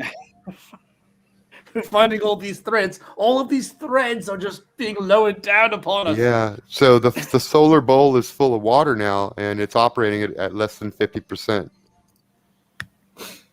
Now, how are we going to get all this water out of there? That's what they're arguing about. Does there appear to be like a backup battery system with this? No. I mean, there is a rack of batteries that are fed by solar, and then immediately they power the machine. There's no storage, no secondary units, nothing. Okay. Everything they can get goes directly into powering the pumps that push water out.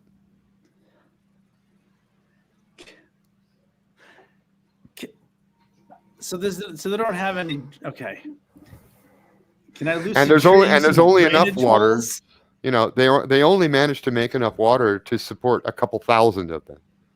Right? This city used to house millions. Well, you got to start somewhere. All right, maybe I can put some holes, some drainage holes in it. Like a colander? Yeah. I mean, it actually is dripping a lot. I imagine it wasn't built to be hermetically sealed, so it probably is dripping a lot, and eventually the water will run out. Yeah. Hey, listen, the rain stops at some point, guys. Yeah, it only rained for a few minutes, and you had set it up so that it will periodically. Yeah, it's gonna be like It's gonna be like a regular old environment. Okay, but this is okay. So this is in your head, though. Yep. Yeah, you need to communicate it to them, maybe. Yeah. Okay. So what are they arguing about, man? They seem to be arguing about the solar array filling up with water. Oh, can we adjust it? Is there he looks over to where the control panel is? Well, let's do this. Why don't we just let's get charged up. Let me talk to them because this is how everything works out. When I'm the face who talks to the peoples, everything works out. So let me go and do that. And I would like to approach the monsters. Okay. of Mars. So while Reggie's talking to them, should me and Nash be attempting to hook the Marduk up for charging? Yes, please. Yeah, all right. So we'll do that. Okay. I'm gonna say that Tweel did already mention to the others that you're gonna need the power station, and so nobody's too surprised when you haul out a bunch of cables and start jerry rigging a connection, because that's gonna take you a little while. In fact, Nash, it sounds like an opportunity for your electronics roll. First roll of the night, Nash. Could Trae help? Ooh. Maybe you make the helping roll first. Yeah. You don't have electronic skills. It's a straight. I brains. do actually. I have a +1 in electronics. Oh, do you? Beautiful. Yeah. Beautiful. So go ahead and make And that that's roll. gonna be a 7. Okay, and that means your help actually helps, and you're gonna get a +1, Nash. Yay!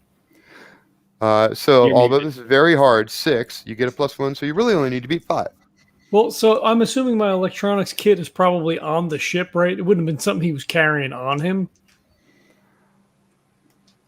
Correct.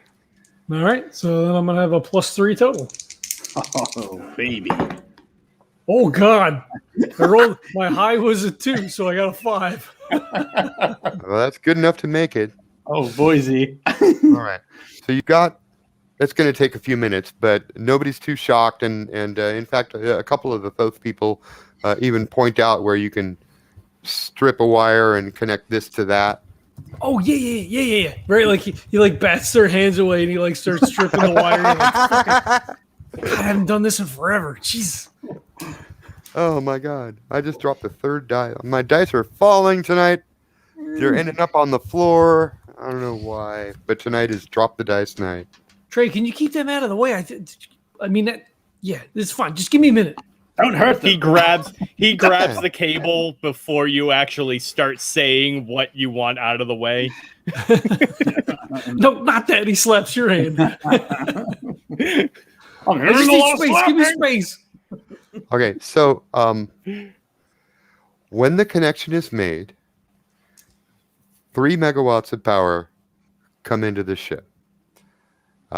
You were at 180, I believe. So I you're think at you took us 180. down to 160. I thought. 160, Yeah, there was a yeah. little more. Yeah, so it was 160. So now you're at 163. Now we have 16 hours and 10 minutes. And then the pump stops pumping. Nash And all like bangs the on it. barrel people start waving their little tentacles around. The pump has stopped pumping now. You've sucked it dry. Fuck, Wow. this is no good. This isn't gonna get us anywhere. He starts tapping on it like he's banging on the side of it. Like, what the fuck? It only Yeah, had. hit it, God, hit it, fuck. hit it. There's a little trickle of current coming in, and there's a little trickle of water running out of the pipes into the canal. But at the rate that this is now happening, because there's clouds now, so there's less. It's going to take like 1 megawatt an hour, and they need at 1 megawatt an hour to keep their pump running. Can we clear that? Can we clear that dish? I mean, if the water's blocking the, I mean, I know we got clouds now, but if there's water in the dish, it's going to impede the solar, right? I mean, Right, Yeah, the so- water's part of the problem, and the clouds are another part of the problem. Mr. Reggie, could you move the clouds? Yeah, I was just gonna say I'm gonna nudge the clouds so that they're not over the dish. I would like to reveal the sun on the dish. I love it. You're going to need to beat an 8. This is a lucid Yeah, dreaming roll. this is Well, I'm hitting the 5s, so that's a With 9. a +4 is a 9. Yeah. Okay, so you exceeded by 1. That's a yes. Precisely. A hole is punched in the cloud, like It's like directly. a god beam, and it just Yeah, directly overhead. And finger of God, and it comes through the clouds. And you can clearly see the beam of light from the sun coming right through that hole and shining right down on the receptor. Behold! Okay, now more of them drop to their knees and start waving their tentacles. I'm just going to let this happen. You are a god. Is there levers where we can adjust the pitch and yaw of the dish? Because if so, dump the I water want to out. dump Yeah. the water out and then align it back up again. That is a great idea, and I'm going to give you an pitch and yaw experience in point for even thinking about it. Yes. That's a bonus point right there. So he's All done right. banging on it. He's like, "Oh, wait a minute! Oh, fuck! Hold on! Wait a minute! Wait! Watch this!" Jack tips the dish over. Most of the water spills out, and then he puts it back in position. Okay, so Screams of terror from the citizens below. Right. Gallons. yeah, much of the water is wasted. Some of it runs into the canal, but most of it is wasted. And yeah, they do get very excited, and they begin running over there. They produce little cups and bowls. They're trying to scoop up as much of that water as they can. I'm sorry, I'm going to have to roll a reaction. Shit, Yeah. it's like It's Mad the- Max Fury Road with that shit. They're You starting see to that argue. one? They're starting to argue among themselves right now, and I don't think I can assume that your telepathic connection has maintained through all of this other shit that you're Yeah, doing. no, absolutely. It all You still can gonna tell get it- muddled anyway. With like It's how starting to many get of them- muddled. Yeah. So now there's a new argument starting up, Hmm. and it looks like it's between the people who think you're a god and the people who don't. Damn it! I hate this. I gotta get some coffee. Be right back. Hey, look, well, the power should pick up on this thing. I mean, we should be able to charge faster, but Yeah, still, we're gonna like, be good. Yeah. I mean, the ultimate goal's got to try to be to get back, right? I mean, It is. I'm not going to think about the crazy holy war that will undoubtedly erupt and all of the different sort of, complications and societal problems that will Well, create. Mr. Reggie, we do not entirely understand how dream worlds exist at the moment, correct? True. So I mean, the people in theory, survive. we do not know if later on this world will simply reset and go back to the way it was. Oh, sort of like a wipe. Like Yes. it'll wipe. That's true. Yes, it could be that the people who created or person who created this dream world enjoys being the savior who brings people water. So very well, the world could simply reset so that they can reenact it once more. Juniper there. Maybe Yes. that's the person. Won't that be fun? So When it could they be come back. that the imminent war that you had started will simply go away once Thank the you, water evaporates. I appreciate you. Yes, thank you. Yes, either that or they will simply kill themselves and then. Sounds like a possibility too. I'm not trying not to bog myself down with it because we will get some power into the ship and then we will leave. I would not. This is a dream world. They do not actually exist. So Yeah, but you had ideas on how to help them, Trey. You did. I did, yes, because you were fixated on this, and I Yes. felt as though we could kind of move this along. Right. I'll let you think that all you want. And he slaps him playfully on the shoulder. Okay, let's get this fucker charged up and get the fuck off of this rock. so Nash goes in. He's like, "Hold on." So he runs, opens up door, goes in. You see some of the fucking lights go off from the windscreen, like the light going back to the back, and the light in the cabin or whatever. Yes. This guy, I turned off what we're not using. That should help. That's Uh-huh. good. That's nice. That's a very good idea. TMI keep us on minimum system. Room systems. Yep. There is a green light flashing on the up vector radio. Oh shit! Hey guys, there's a light. We got a message. What? The lights on and just come here. Reggie turns to the holy war and he kind of just, you know what? Whatever. And he turns and he goes back to the ship. Show me this message. Trey, come to the message. All right. So when you hit it, it's Jacko Constance. foremen from Diaspora Ranch, and he's repeating his signal. This is Jacko Constance, Diaspora Ranch. We have received your transmission. Is this an emergency? Over. And then, like every 30 seconds, he repeats that. So he's like, "What do we?" I mean, yes, but if they're not, I mean, if it's not real Earth, like. Did we do a transmission? Well, if this is the up vector radio, then we are transmitting not to the dream Earth, but to the Earth and the real Earth within this reality. But you said earlier the real Earth in this reality is still a dream. Fuck. No, I'll get it. No, it's the real Earth, not a dream the Earth world. in this dream reality is a dream Earth. However, the real Earth within this reality, outside of the dream reality, is a real Earth. I love it. I got you. I finally understand it. Can you lock, Trey? Can you lock in on this signal? I believe we can attempt to. Yes. You do that. He hits the button. All right. Hey, Help in any way. This is Diaspora Ranch. Are you in need of assistance? Jocko, it's Nash, Jack Nash. Yeah, we got a little sideways on our slip. Could you just like pinpoint our location? Can you see where we're at? This signal is originating from Mars? What are you doing on Dream Mars? I thought log says you went to Dreer. Creating religious crisis.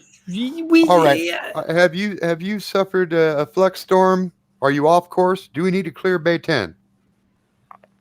That would Repeat. Do we need to clear Bay 10?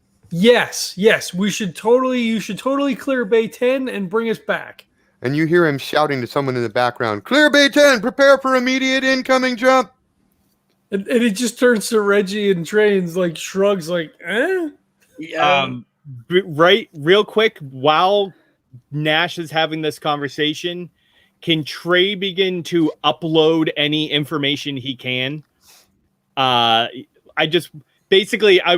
wants two things: a copy of their big map, and whatever the current news cycle is. Oh, yeah. Ooh, nice. Okay, so there are names in the news that you do recognize from home Earth. The politicians and companies that are mentioned, they all you literally either recognize them or they sound probably real. As far as entertainment news is concerned, Scylla Sardassian's show is gaining popularity, and there is a new young man who's been seen with her. And his name is Jack Nash, and he's kind of a mystery.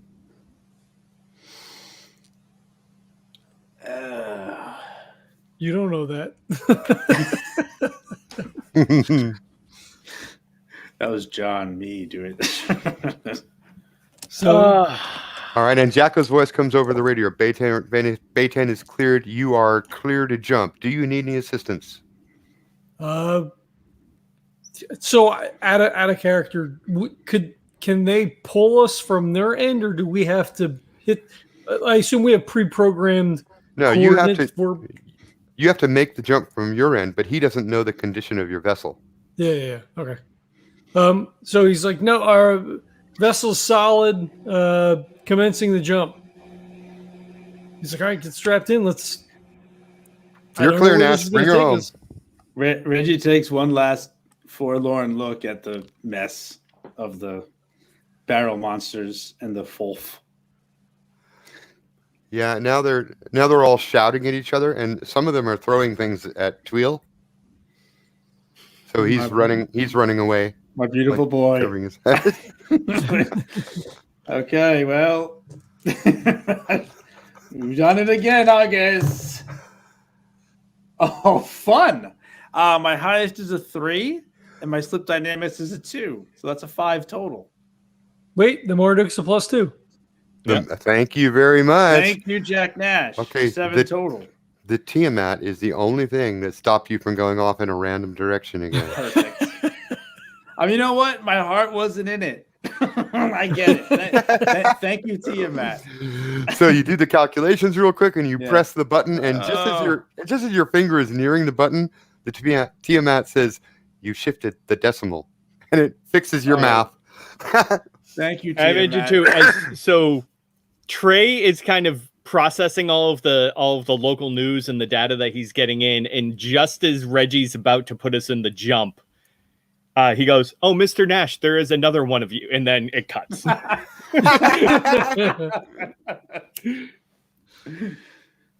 damn. Yeah, well, you feel that sensation. It pulls you apart. Everything starts spinning. It feels like a normal jump again. Maybe you've left the cow behind. When you materialize in Bay 10, lights and sirens flashing, emergency teams come rushing toward the vehicle. You now have direct radio, not up vector radio, communication with what's his name? Constant Chaco. So he's giving you the rundown on your vessel stats. Looks like you're good on power, no structural damage. Anybody hurt inside? Nope, everybody's good. All right, boys. Looks like you are back and you are safe. It's good to see you. I thought you were off to Dreer for a few more days. Yeah, just change of plans. It's good to be home, Jocko.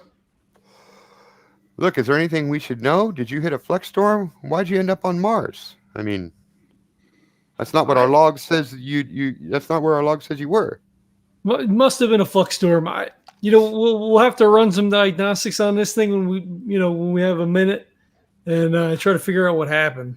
Shit. Anything we can learn would be good. I've got some guys from the Institute right here. They might be interested in hearing anything you have to say. The flux storms, it's every pilot's nightmare. So anything we can learn, always good. Yeah, no, for sure. We'll make sure we'll get a report to you. That would be great. Hey, listen, glad to have you guys back and safe. Thank you for flying Diaspora. Thanks for bringing us home. And then he cuts the radio and he's like, "Fuck, are we home?" I don't know. No. Trae will check ArgoFans.com at the Blue Bombers Prospects fan page and see what the convo is looking like at the moment. That webpage doesn't exist. I mean, if he thinks we're on Dreer, right, then we can't be home or home in the past, maybe. If I do not believe that this is or at least mine. I do not entirely understand what the situation is now, but I, at the very least, do not believe that the me who is currently here exists in this reality. Fuck, then we're not home then. No. Especially if Reggie and I are on Dreer. Right. Well, good news is that you are not here currently, so the chances of a paradox happening is slightly less. Okay, brains rolls from everybody. 6. Nice. Fuck, I got a pair of 4s. Okay, so the last Earth you were on, when Trae did his check of network status and news and all that, seemed to be like mid to late December. And it was right around the point where you guys had gone off into the cow to rescue Scylla and Stevo. Okay. But now... Oh, yeah, sure. What's the date? That probably would have been like the first time I ask my Google what the news is. It tells me what the date is. That would make sense. Yeah, it's December 1st. So you've actually moved backward in time a couple of weeks. Uh-huh.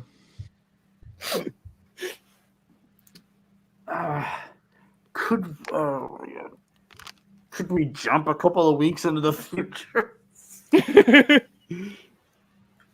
Is that gonna? Oh, and this is not the same Earth you were on last time. It's a totally new one. Yeah, different one. Oh God, this is a nightmare. Well, yeah, because we collapsed that one. That was Yeah. Yeah. Well, I mean, do you think when the other Reggie and I get back, if we're here, it'll collapse this Earth? Like, do we have enough time to try to figure out how to get home, right? Like, how to put these models together? Like, who can we talk to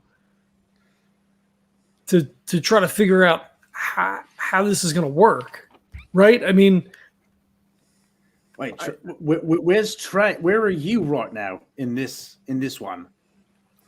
I do not know, because the reality here is not the reality that I initially came from.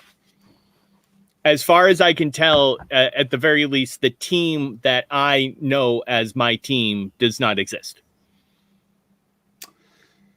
I mean, that's got to be our constant, right? Like, we've got to find a timeline where you exist, right? I mean, that's right. Hey, that's exactly what I was thinking. that's how we have to line this up. Well, but I mean, if all the Earths, so there are multiple Earths, multiple timelines and all. I mean, wouldn't you exist in the other timelines, Trey? Like, maybe the Trey that's this timeline wasn't in that clutch. Maybe you were in another clutch. What?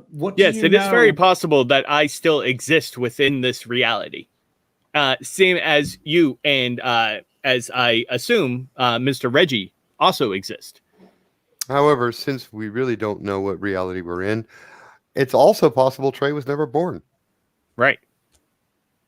I mean, to be fair, the only one that we actually know exists right now is Nash, because he was mentioned in the news with Scylla. We kind of have to find a reality then that all three of us exist in, or that we can confirm it then, right? Is that? Well, the issue is that if we then go to a reality where all three of us exist, then we are potentially creating a paradox by the three of us existing with ourselves in that reality. Right, ultimately, we would need to make it to a reality where the three of us do not exist but are supposed to exist. Okay, so brains roll, everybody. Perfect. 5. 3. 5. Little pony. Trey, you stop yourself in the middle of that logical loop, and Reggie, you finish his sentence, which is, unless it was the duplication of Nash that caused the last reality to fall apart. We don't know. Right. We don't know if that reality would have fallen apart all by itself, like the cotton candy world did, or if it was the presence of two Jacks. Oh, why does it have to be me? Why is it me? I mean, you were there too. Yeah, that's true. It was the other Reggie. That's true. Yep. But it was also the Frank, you know? Well, but multiple Franks have existed in the same reality for quite a long time, and nothing happened. Okay, so did the Franks disrupt the whole thing? I mean, I know we were thinking maybe it was Charlie because he bumped us. Yeah, but then we bounced back, if I remember the chart correctly. But we're like on it, but we're not on that one anymore, right? Do you want to see it, Reg? Yeah. Can you reach out to Frank? Maybe he exists here. Maybe we can figure this out with him, right? You know, the last jump, I had a thought where I should be trying to connect with Frank every time we hit a new Earth. Right, because we can't go to Bento. I mean, he thinks we're on Dreer. No Bento. Oh my God. What about? Oh God. Didn't what's his face say so? Oh my God. Real quick, Nebula Man. World-wise, I'm not sure where it goes. So Zion Diaspora, is he still alive? No. But didn't they rescue his daughter? No, different person. You're thinking of was it a different person? Okay. Yeah. Now, her father, Dr. I think it was Edward Marlowe, he was the inventor of a slip belt. Okay, yeah, that's right. Yeah. So who would be kind of like the prevalent slip aficionado? Oh, you would probably want to go to the Ziggurat, the Academy of Interspace Technology, and talk to like Professor Long or one of the big wigs over there, one of the big brain guys. Let's go blow one of their minds. So, yeah, considering that this is not our reality and we have the potential to collapse it anyway, would it make sense for us to bring our issue to someone with more insight? Yes. Perhaps they could assist us if they have more insight. You guys have been through. I can think of a couple just off the top of my head without even thinking hard. A couple times when I've literally said to Reggie, we're off the map of known slip space science. Well, my way of thinking it, especially where Reggie uses psyche to slip rather than brains. I imagine it that Reggie does it more from feeling in. But I mean, so we could certainly head there, right? Like we've never met any of those folks before, but I still think Reggie should try to contact Frank to see if he might be able to like pin us. Do you think? Let me ask you this. Let me bounce this off of you. You know how like Frank created 10 of himself, and so there were 10 different like Franks in different realities. If we can find a Frank reality, isn't that sort of like a node we can use as an offing point to another Frank node? If that still exists. Right. That was a reality that Frank had created.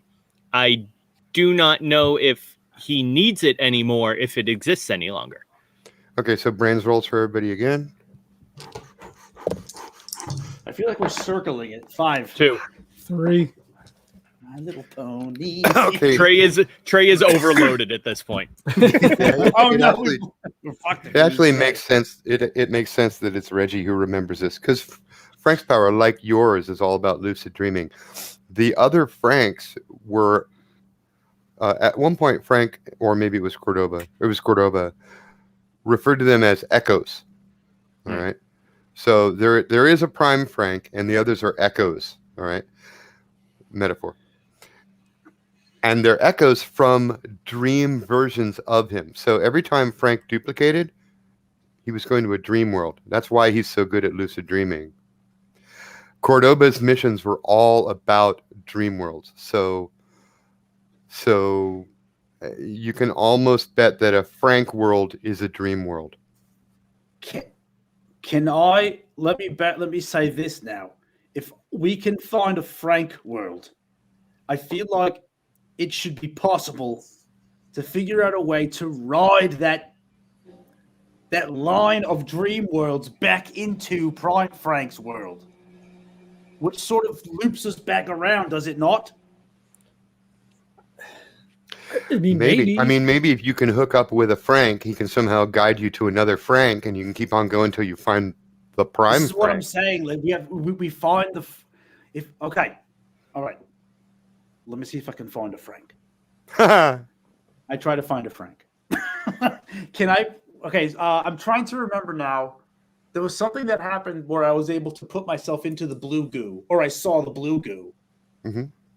I want to try to connect with that again. Do you remember? Do you know what I'm saying? Or was that maybe that was just like a outside thing? I want to try to tap into Frank.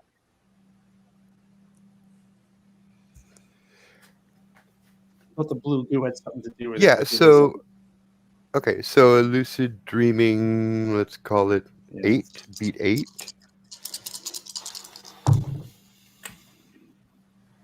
There's a 6 in there. So it becomes a 10.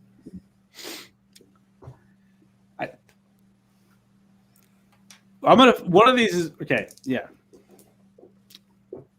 My Little Pony dice. I can't. That's my only excuse is My Little Pony dice. I'm sorry. Well, I mean, you're also rolling a bunch of dice. Yeah, I know. I just All right, so this is a yes and I'm going to ask you for the and in a moment, but I'm going to tell you the first thing that happens is you're reaching out with your mind and you're just saying Frank, and you're just repeating his name in your mind and trying to reach him like telepathically. You know he's in the goo. You're imagining the room with the blue goo and the tanks and Frank and Aaron. You're trying to send a signal there, and suddenly your mind opens up and you hear Frank's voice in your head, and he says, "Back the fuck off!" And you feel like you've been punched in the face and you literally fall back onto the floor. Damn it! But you get an and. What is it? So right when you said that, I remembered the whole point of what Frank was doing was that he was like trying to stop what he thought I was doing. So like it makes sense now that this makes sense. so I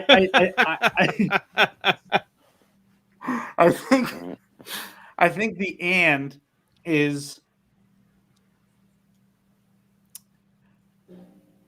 so maybe this doesn't make any sense, but are we back at You the mean point something does? Are we back at the point where we need to break into Somnambula again? Maybe. So and can I know what Frank did this? Was it the Prime, or was it like? Is there any way that because of the power that there's like I can see sort of the line of Frank's? Yeah, John has this weird image instead of like a line of linked. You know, Franks, it depends on how hard you got punched. Yes. Like, was it like you're rubbing your jaw. Good. You're going, that was the real Frank. Yeah. Okay. Okay. Now, does that mean that we're with the real Frank now? Or is that just I wouldn't know that.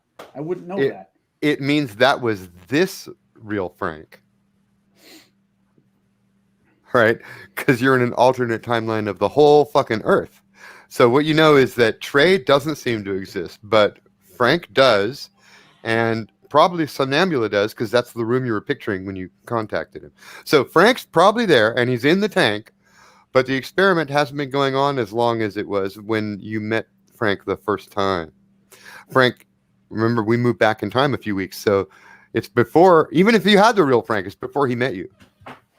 It's when he still thought you were the enemy. So he thinks I'm the enemy. Yeah.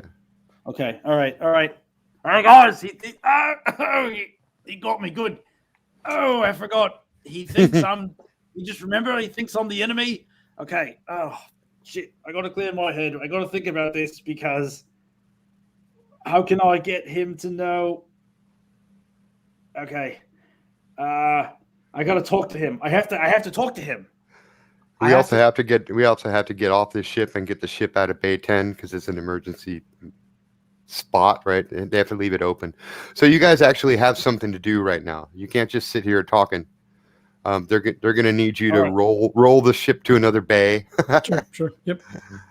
Sure. We roll the ship. Where can I bring the ship?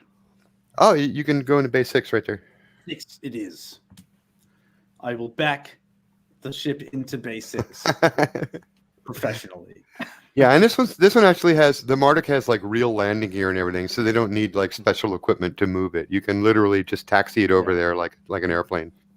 So technically, are Nash and Reggie still working for Dark Matter right now? If they're on Dreer, then yes, It was a mission for Dark Matter, and Blanche Regardy of X Investments was the client. Yeah. So I'm assuming then they have Dark Matter has its own like a specific bay. I'm assuming they like rent out a specific space. No. All right.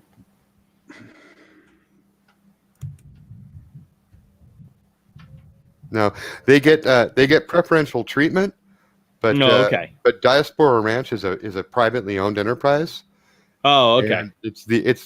I mean, you can jump from anywhere, right? Right, true. But this is the place with the technicians who have been best trained and equipped to handle if anything goes wrong.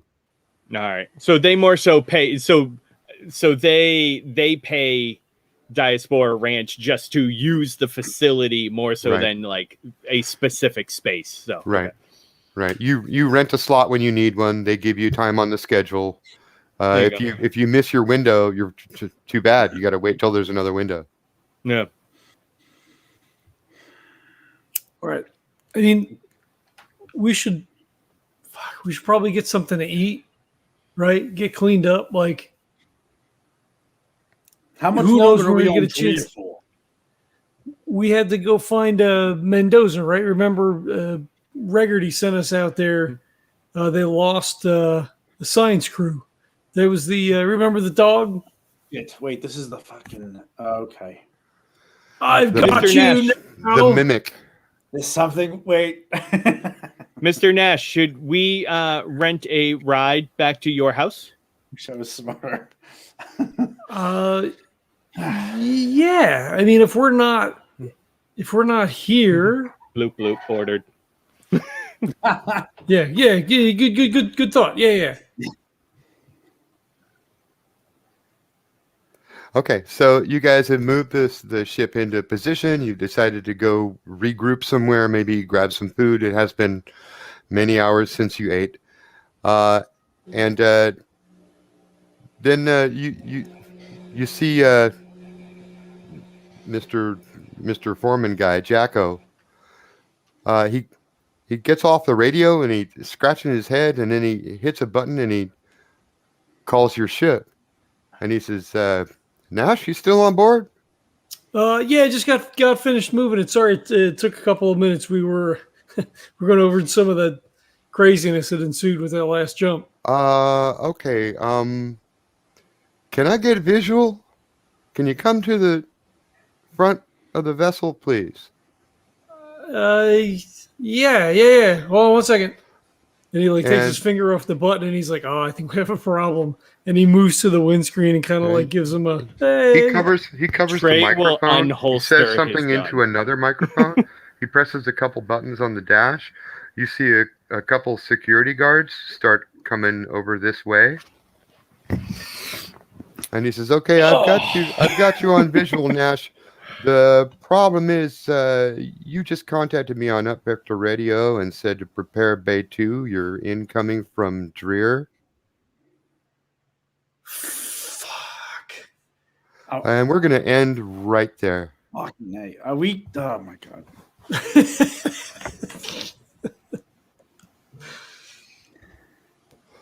All right. My god. Well, thanks everybody for watching. We have coffee for sale. It's a nice, easy drinking medium roast. I'm still waiting for mine to come in, but when you do get it, it's fresh as can be. It's roasted to order. It's not sitting around. If you use the code Legends10, you're going to get 10% off your order, and shipping is always free. You can go to tinyurl.com/legendary brew, or use the link in the show notes. There's also links for Todd's Patreon, our Patreon. There's a link for Core Micro. Core is the system that powers DayTrippers, so you can check that out if you want just the stripped out rules for those narrative dice mechanic system that we're using here. Jesse's Monster Hunt is also up for sale. Core Cthulhu's in the layout. Jesse's doing art and layout for me now. Thank you, sir.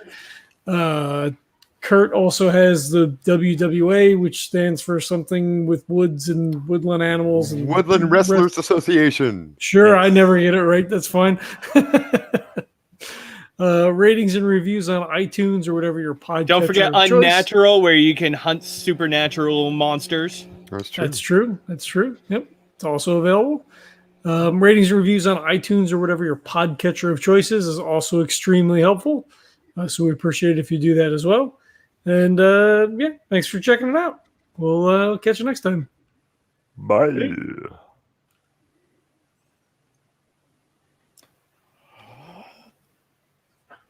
Pocho! I don't like this. I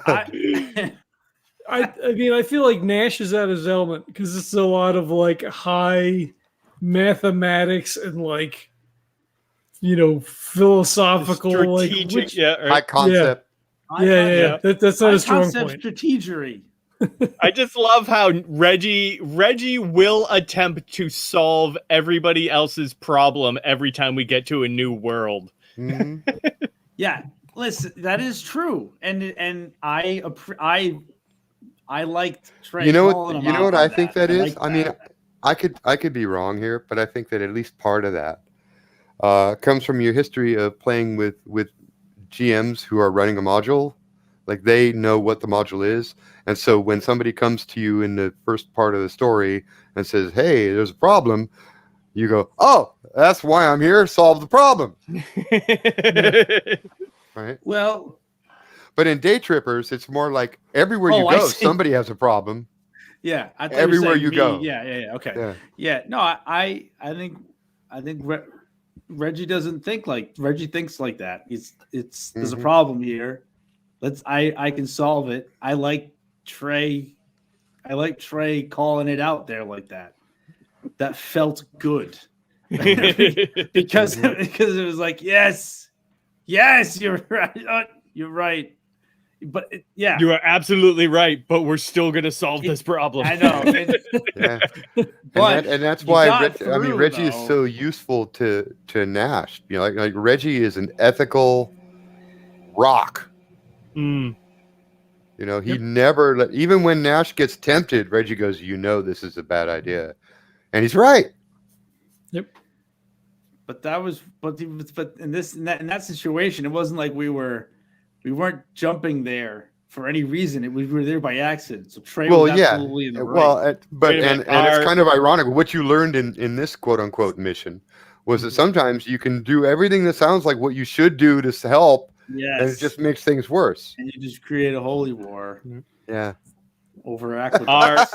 Are Reggie and Trae the angel and devil on Nash's shoulders? I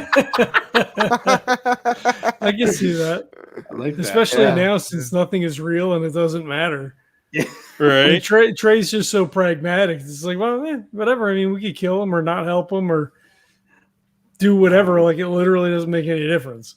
Yeah, right. we could drop a nuclear weapon on their city. It doesn't fucking matter. It's going to hurt, but that probably he was so ready to just suck whatever energy he could out of that generator, and like it did not matter if their pump stopped working. Like, who gives a shit? Oh no, the imaginary people's imaginary pump stopped imaginary working. Whoa. Okay, but you know what? What you came back with 3 more megawatts of power, imaginary power, is in your real ship right now. Oh yeah. That's he doesn't Reggie pretend to know how it works. Out. Yeah, that would have been the only thing. Like that, if it had even come up again, that would have been something that Reggie would hang on to as like, but see, like, yeah, they do exist. And I think Nash is on board with that, right? Like, I mean, I think we're of a similar mindset, especially with his past with the stuff that happened on that mission, that he would be willing and try to help, whoever they could, because those are the people that they are. Yeah. And I mean, I actually think as far as they think that way, because that one of his parameters is to not kill dream people, because Nash gave him the order not to kill dream people. So like, true. But I think in Reggie's mind, correct me if I'm wrong, John, but I think in Reggie's mind, it really feels more like, how can you prove that what we call home Earth isn't a dream? What makes dream people less real than we know we are? That's exactly the crux of it, because he didn't even think his own world was real, right? Half the time. But yes, but at the same time, in that current situation, like Trae brought Reggie back to center a little bit there, because he wasn't wrong. He was like, we needed to get out of there. Yeah, we didn't need to be fucking around with terraforming and. It's interesting. It's funny. It's I almost see like the 3 of us as like the ends of a triangle, and there's like there's a little needle in between all 3 of us, and we each have an elastic attached to the needle, and we're constantly just kind of pulling the needle in a little circle, but we're all pulling against it at the same time, so it just kind of hovers right in the middle. I like it. Yeah. Experience points. So Nash, sorry, only 2 this time. Yeah, it's okay. Reggie, you made 8. Trey, you made 4. All right. Yeah, so Nash is kind of out of his element, just trying to take stock of the situation. Trying to be like, all right, well, this is the goal. This is the thing that's in front of me. This is the thing we have to do. You guys do that because that's what's important. But I have no skills, right? Like that's not my acting, jet setting, rhetoric, psychology. Like, he's Well, you know what? You were the one with the electrical skills, so that's nice to have. Yeah, but to be fair, Trey actually did a little bit better than he did. I knew you would do. That's why I was saying, like, when you were like futzing with the wires and everything, and Trey would be like, "This is the one you need. Give me the one. I need. Oh yeah, okay." It's like, yeah, Trey, you're the but actually guy. exactly. But actually, actually, none it of would this be even exists. better if you hooked this one up before that one. Look, see. I don't know. I'm at a law. I feel like we just we're just going to end up just keep jumping, and we're trying to find some common thread that we can Hoping sort of each ride. leap will be the one home. Oh damn it! Yeah. I mean, honestly, so here, all right, end. I understand like the end goal is to get home, right? Realistically speaking, though, like we would have to get home at a specific point in time where none of us exist in that reality. So it's like either that or you Rick and Morty yourselves. Exactly right. Yeah. Like we get even if we get to say the reality that we just got to was our home reality, it's still like 13 months in the past, so the three of us would still exist, thus creating a paradox, thus just destroying our reality. Right. I wonder if because I think I don't have the book in front of me. I think you can actually specifically attempt to make a jump in time to go backwards or forwards. Yeah. So if we jump back at the time that Nash and Reggie and Chip are in the cow, that might be the time to be back, right? Because they're not there. And yes, They're in that nowhere. time when they came back, but they're It they're might, literally nowhere. Yeah, Trey is actually the crux of the paradox because when the Frank world started, you didn't know Trey, but when the Frank world ended, he was deposited with you. So now, shit. My God. Shit. Is Trey a copy of reality? So you met Trey in the Frank bubble, which theoretically means that Trey was a creation of Frank. well, maybe. I mean, there's a lot of shit in the Frank bubble that was totally fucking normal, real Earth type shit. Well, yes, but in theory, the Frank bubble was a copy of reality. Yeah. John, So I know is what we have Trey to do a now. copy of real Trey? We have to kill Trey in the next episode. The only way we're going to make it home. That's not a good idea, Nash. We shouldn't do that. Look, There was a moment about try. 30 seconds ago when it was starting to dawn on him, and John Beta, your head sort of went back and your mouth was open and you looked like the cover of the Benz album, the Radiohead. Because now it's I didn't. I had a whole different thought. Part of it. You weren't right. We took you from a copy to. Does Trey even fucking exist? Is the reason why Trey doesn't exist in any of the realities that we've made it to because he doesn't actually exist? Spinoff. Yeah. Trey's whole existence is the subject of the next arc of thing. I don't. Yeah.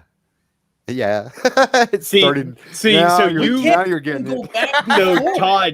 Todd, you mentioned. All right. I don't know how much should I reveal of now what Trae is thinking and what he's planning on doing. None of it.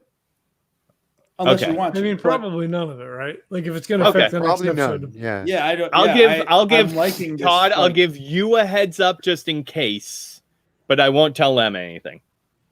Okay. All Good. right. And by the way, while I like the interesting places this question is taking us, don't forget about Frank, Right. because he Oh, is yeah. also a huge factor in all this.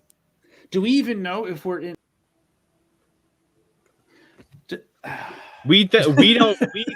As far as Nash, Reggie, and What do Trae we even believe, we know? are not in our real reality because Trae isn't where he's supposed to be.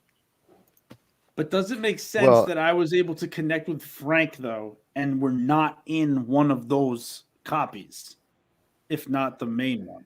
But every time like a baby is born or not born, every time a person, gets hit in the jugular or missed narrowly, splits off a whole new world. Right. Right. So there's millions and millions. There's an infinite number of worlds with Frank. Right. Exactly. Yeah. What's that Marvel thing going on right now with the Loki there? What is that? Oh yeah. We need them. We need them to come in here and the sacred timeline. This Sacred. So basically, we need the three of us to go around and trim all of the timelines until we get prune. We have to which in prune. theory is what we're doing. We destroy a timeline by simply existing there, and then we move When on we until we find eventually have when we one find left. the one that What doesn't if reject that's- us, we know Yes. we're home. Right. Though we have to find the one where we're not coming back to it. Exactly. Yeah. But we did, didn't we? Because we go there. Wait. Well, but see, there must be a timeline then in which we maybe didn't make the jump back, right? From the cow. From anywhere, from INRA, from some other job that is somehow in our backstory that we haven't gone over. Like it could now be. we're Rick and Mortying it. Yeah, a little bit, but you could find a timeline where the three of you met, but Frank was never captured by Cordoba. But would that even? Who knows how different that would be? But so we have an idea of what we're looking for. Do we have any idea on how we even find it? Like how like what steps to even go to even find it, other than randomly jumping and hoping that we're there? Like No, right now, randomly jumping is the best idea you literally can think of. Although you did mention something which I think is interesting, and you may want to explore it. Maybe in the next session. I don't know which Earth you want to do it on, but the idea of going to the intraspace technology and talking to some of the eggheads over there might give you some info. an outside perspective with no knowledge of what we're doing, and yeah. Let's present you with a hypothetical. You tell us what what would you happen think. if? Yeah. I think that's a good idea. I don't think it's going to be this one unless we jump from here to there. Because We're we gonna have do to something- bounce we're from gonna have to bounce. yeah. And I guess it's theoretically possible to make that jump on the Earth that we're on. It's possible to jump from one area to another, correct? Sure. We could do that. Yeah, we could. Yeah, Just that's a Cartesian slip. That's actually the easiest kind of slip. sweet. That'll be the one I roll one on. Right. And we're back in the sleepy tumbling verse. Hey, you're at a +4 already. It doesn't matter what you roll, That's true. That's true. especially if it's super easy, right? I mean, Yeah. Yeah. your Yep. minimum's a 5. Sleepy tumbling verse was kind of cool. Actually, I tried. We should have just gone to sleep. Fuck it. Honestly, I'm telling you, man, I tried just a little bit of hypnotic suggestion, and I believe all three of you yawned. Oh yeah, no. Oh yeah, I Definitely yawned because Reggie, because John was yawning. It was. It was like- I'm not getting much sleep nowadays. But yeah. I enjoyed that though. It felt really peaceful for a moment there. Right? Until Trey rolled so badly that I had to shock him out of it. Yeah, that was good. Trey's mind opening. His third eye. So real quick, I was looking. I have 57 XP to spend, and with everything that we've been doing, would it make sense for Trey, both from a story point and a mechanical point, to put points in slip dynamics? I think that is a brilliant idea. I like that. You have done a whole lot of talking both on and off the record with Reggie. Right. And you're a smart dude with access to, when you have access to all the world's knowledge via the net. So I can absolutely see you having put a bunch of stuff together enough to at least get a +1. Sounds good. I have 73 with no idea what to do with it. Right. Yeah, I've got 74. I mean, that was going to be my next. I know that like increasing skills requires like days per skill increased, but like technically I could bump my slip dynamics up to a +2, but I think a +1 for now would make. First off, narratively, I appreciate the fact that you're going the extra mile to justify it, because structurally, I've taken Earth away from you. It would kind of be a dick move to say, well, you can't study anything until you get back. Right. In theory, actually traveling to other realities provides an even wider breadth of study. Yeah, exactly. You guys literally are learning things that the eggheads at the academy don't know. Now, they probably can help fill in the gaps in your model, because Reggie was not the best student in the world. No, it's all feel, baby. But you can tell those guys things they've never heard before. I wonder if they would believe in the lucid dreaming stuff. Right? Maybe. I doubt it. Maybe. You could just do it. Just do it for them. Right, just do it in front of them. Hey, check this out. Watch. Just give me a minute. Ignore the blood. All right. Just turn one of the dudes into a chicken and be like, sorry, I can't turn him back. That's it. Bye. We collapsed another reality. Yeah, right. What happens if we just stay in a reality that collapses? Just say, hey, fuck it. That's a great question. If you ever want to end the show, okay, right. Yeah, I don't. I want to say it's something with the cow. Like we go back into the cow, and that didn't sound like a good idea. No, I don't think it is. I don't know. I don't know how else you get to a point. I guess you know what? It's like you said. Like it's just the best option right now is until we talk to these guys at the university or whatever. Randomly jumping is like the best. Is the only option that you can even say, because you can't base like any sort of strategy on anything. Well, there is no. I mean, if you think about it, like I'm not saying that everything about slip space is logical, but it seems logical that. There's no possible reality that you would recognize as home in which the three of you were all together on December 21st, 2119. Because there couldn't have a past. There's no possible reality that led to that. With the moment with you guys standing on the road to Somnambula, late December, never happened. Yeah. It couldn't. Fuck. All right, so real quick. Oh, go ahead. No, he just said, are you on board with my plan now, Reg? We gotta. Never. You had Chip. You got to give me Trey, right? I mean.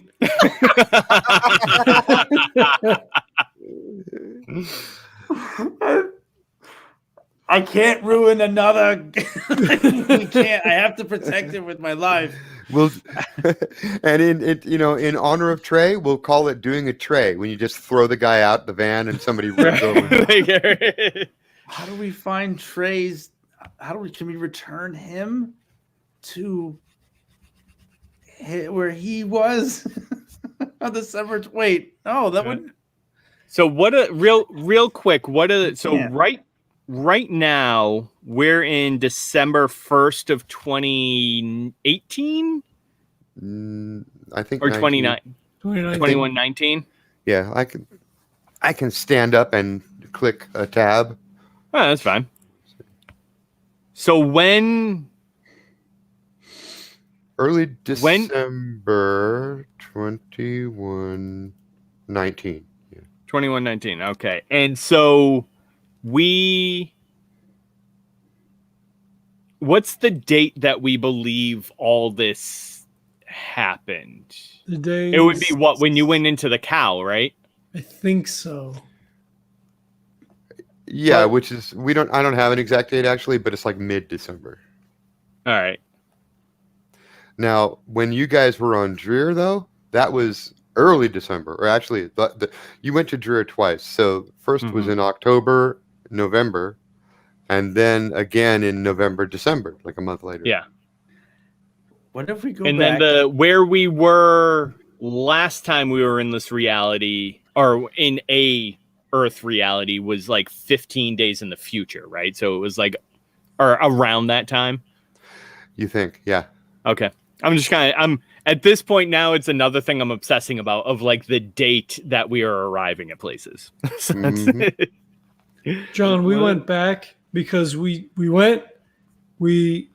finally found Mendoza. No. Cordova? No. When we went back to Dreer, was it Mendoza? Dr. Mendoza, right? We found Mentaka. We found him. He shot at us. He was crazy. We shot him, threw him on the slip ship, tried to save me, had a heart attack. We came back. Yeah. We said it was all fucked. That she fucked us over. They already knew about it. They sent us anyway. They didn't give us any intel. But he had made a side deal with her in the interim that they would capture to go back. Mimic. They wanted a mimic. So we went back and we got like a football-sized piece in a metal box, and then we brought it back, and we told them never again. Mm-hmm. And how much? So how much time passed between that and then when you went to the cow?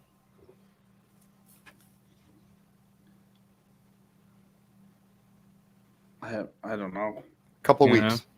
Couple weeks. Okay. Yeah. In fact, pretty much the exact range over which you just jump backward. Mm-hmm. Those 2 weeks. Oh, okay. Sounds good.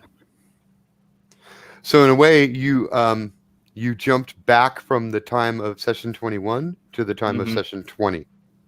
Yep. Keep jumping far enough, and you'll get to where you're little babies. Right. And then how much time passed between that and when they met up with Trae? Like, that was pretty close, wasn't it? Yeah, they meet Trae about a month after that. Yeah. Okay. End of December into January. All right. Well, let's call it, for quantity's sake, let's call it the 12:30.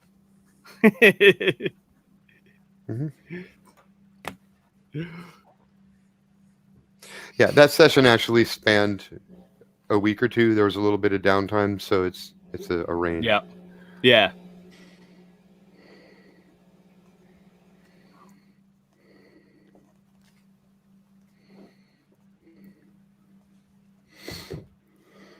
Yeah, and I mean, another good question to throw. I don't know if it means something or not, but it may mean something that relative to Earth time, you jump backward. Why? And there was one jump that felt wrong. Not a normal jump. Tonight, you mean? Mm-hmm. Yeah. Yep.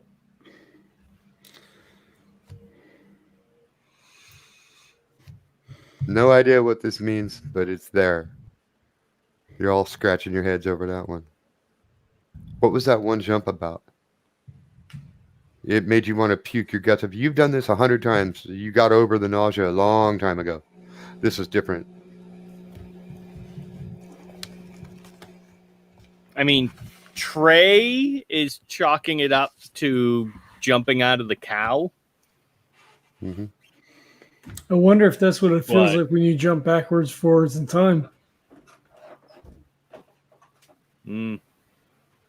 Maybe. Because we've never done that before. No. I mean, as far as we know, right? I mean, technically, we may have done it now, but Well, the last time you did it was with Frank.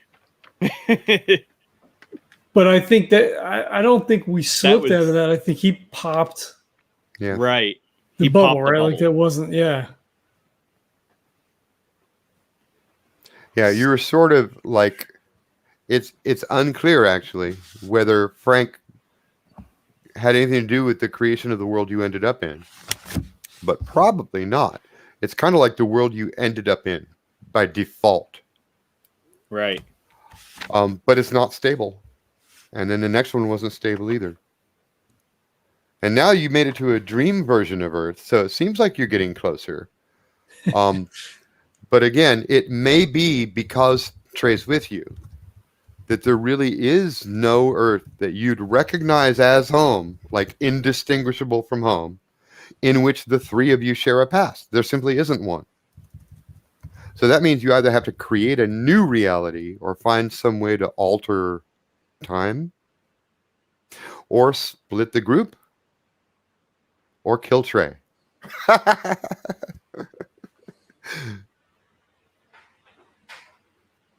I'm sure I can come up with a couple more suggestions, but those are 4 off the top of my head.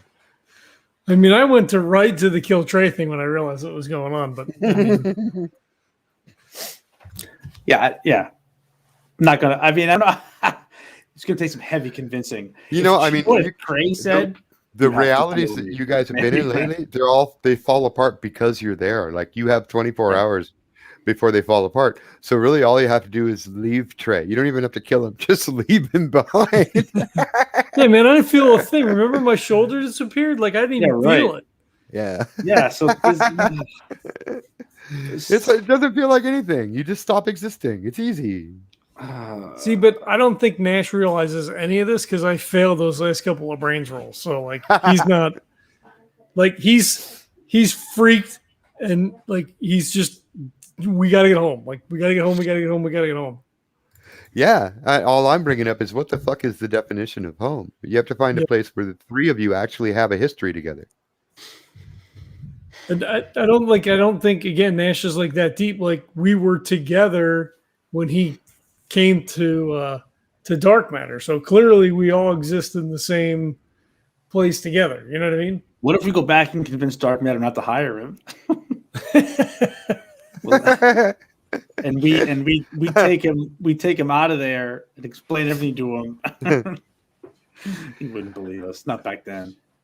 Hey Not Bento, when he wasn't Trae. it's me, Reggie from the future. There's a guy coming in for a job. Bad news. Don't hire him. Don't hire him, whatever you do. This is a Bill and Ted situation right here. Whatever the other Jack and Reggie say, don't hire this guy. He might actually believe it Right. just based on our track record.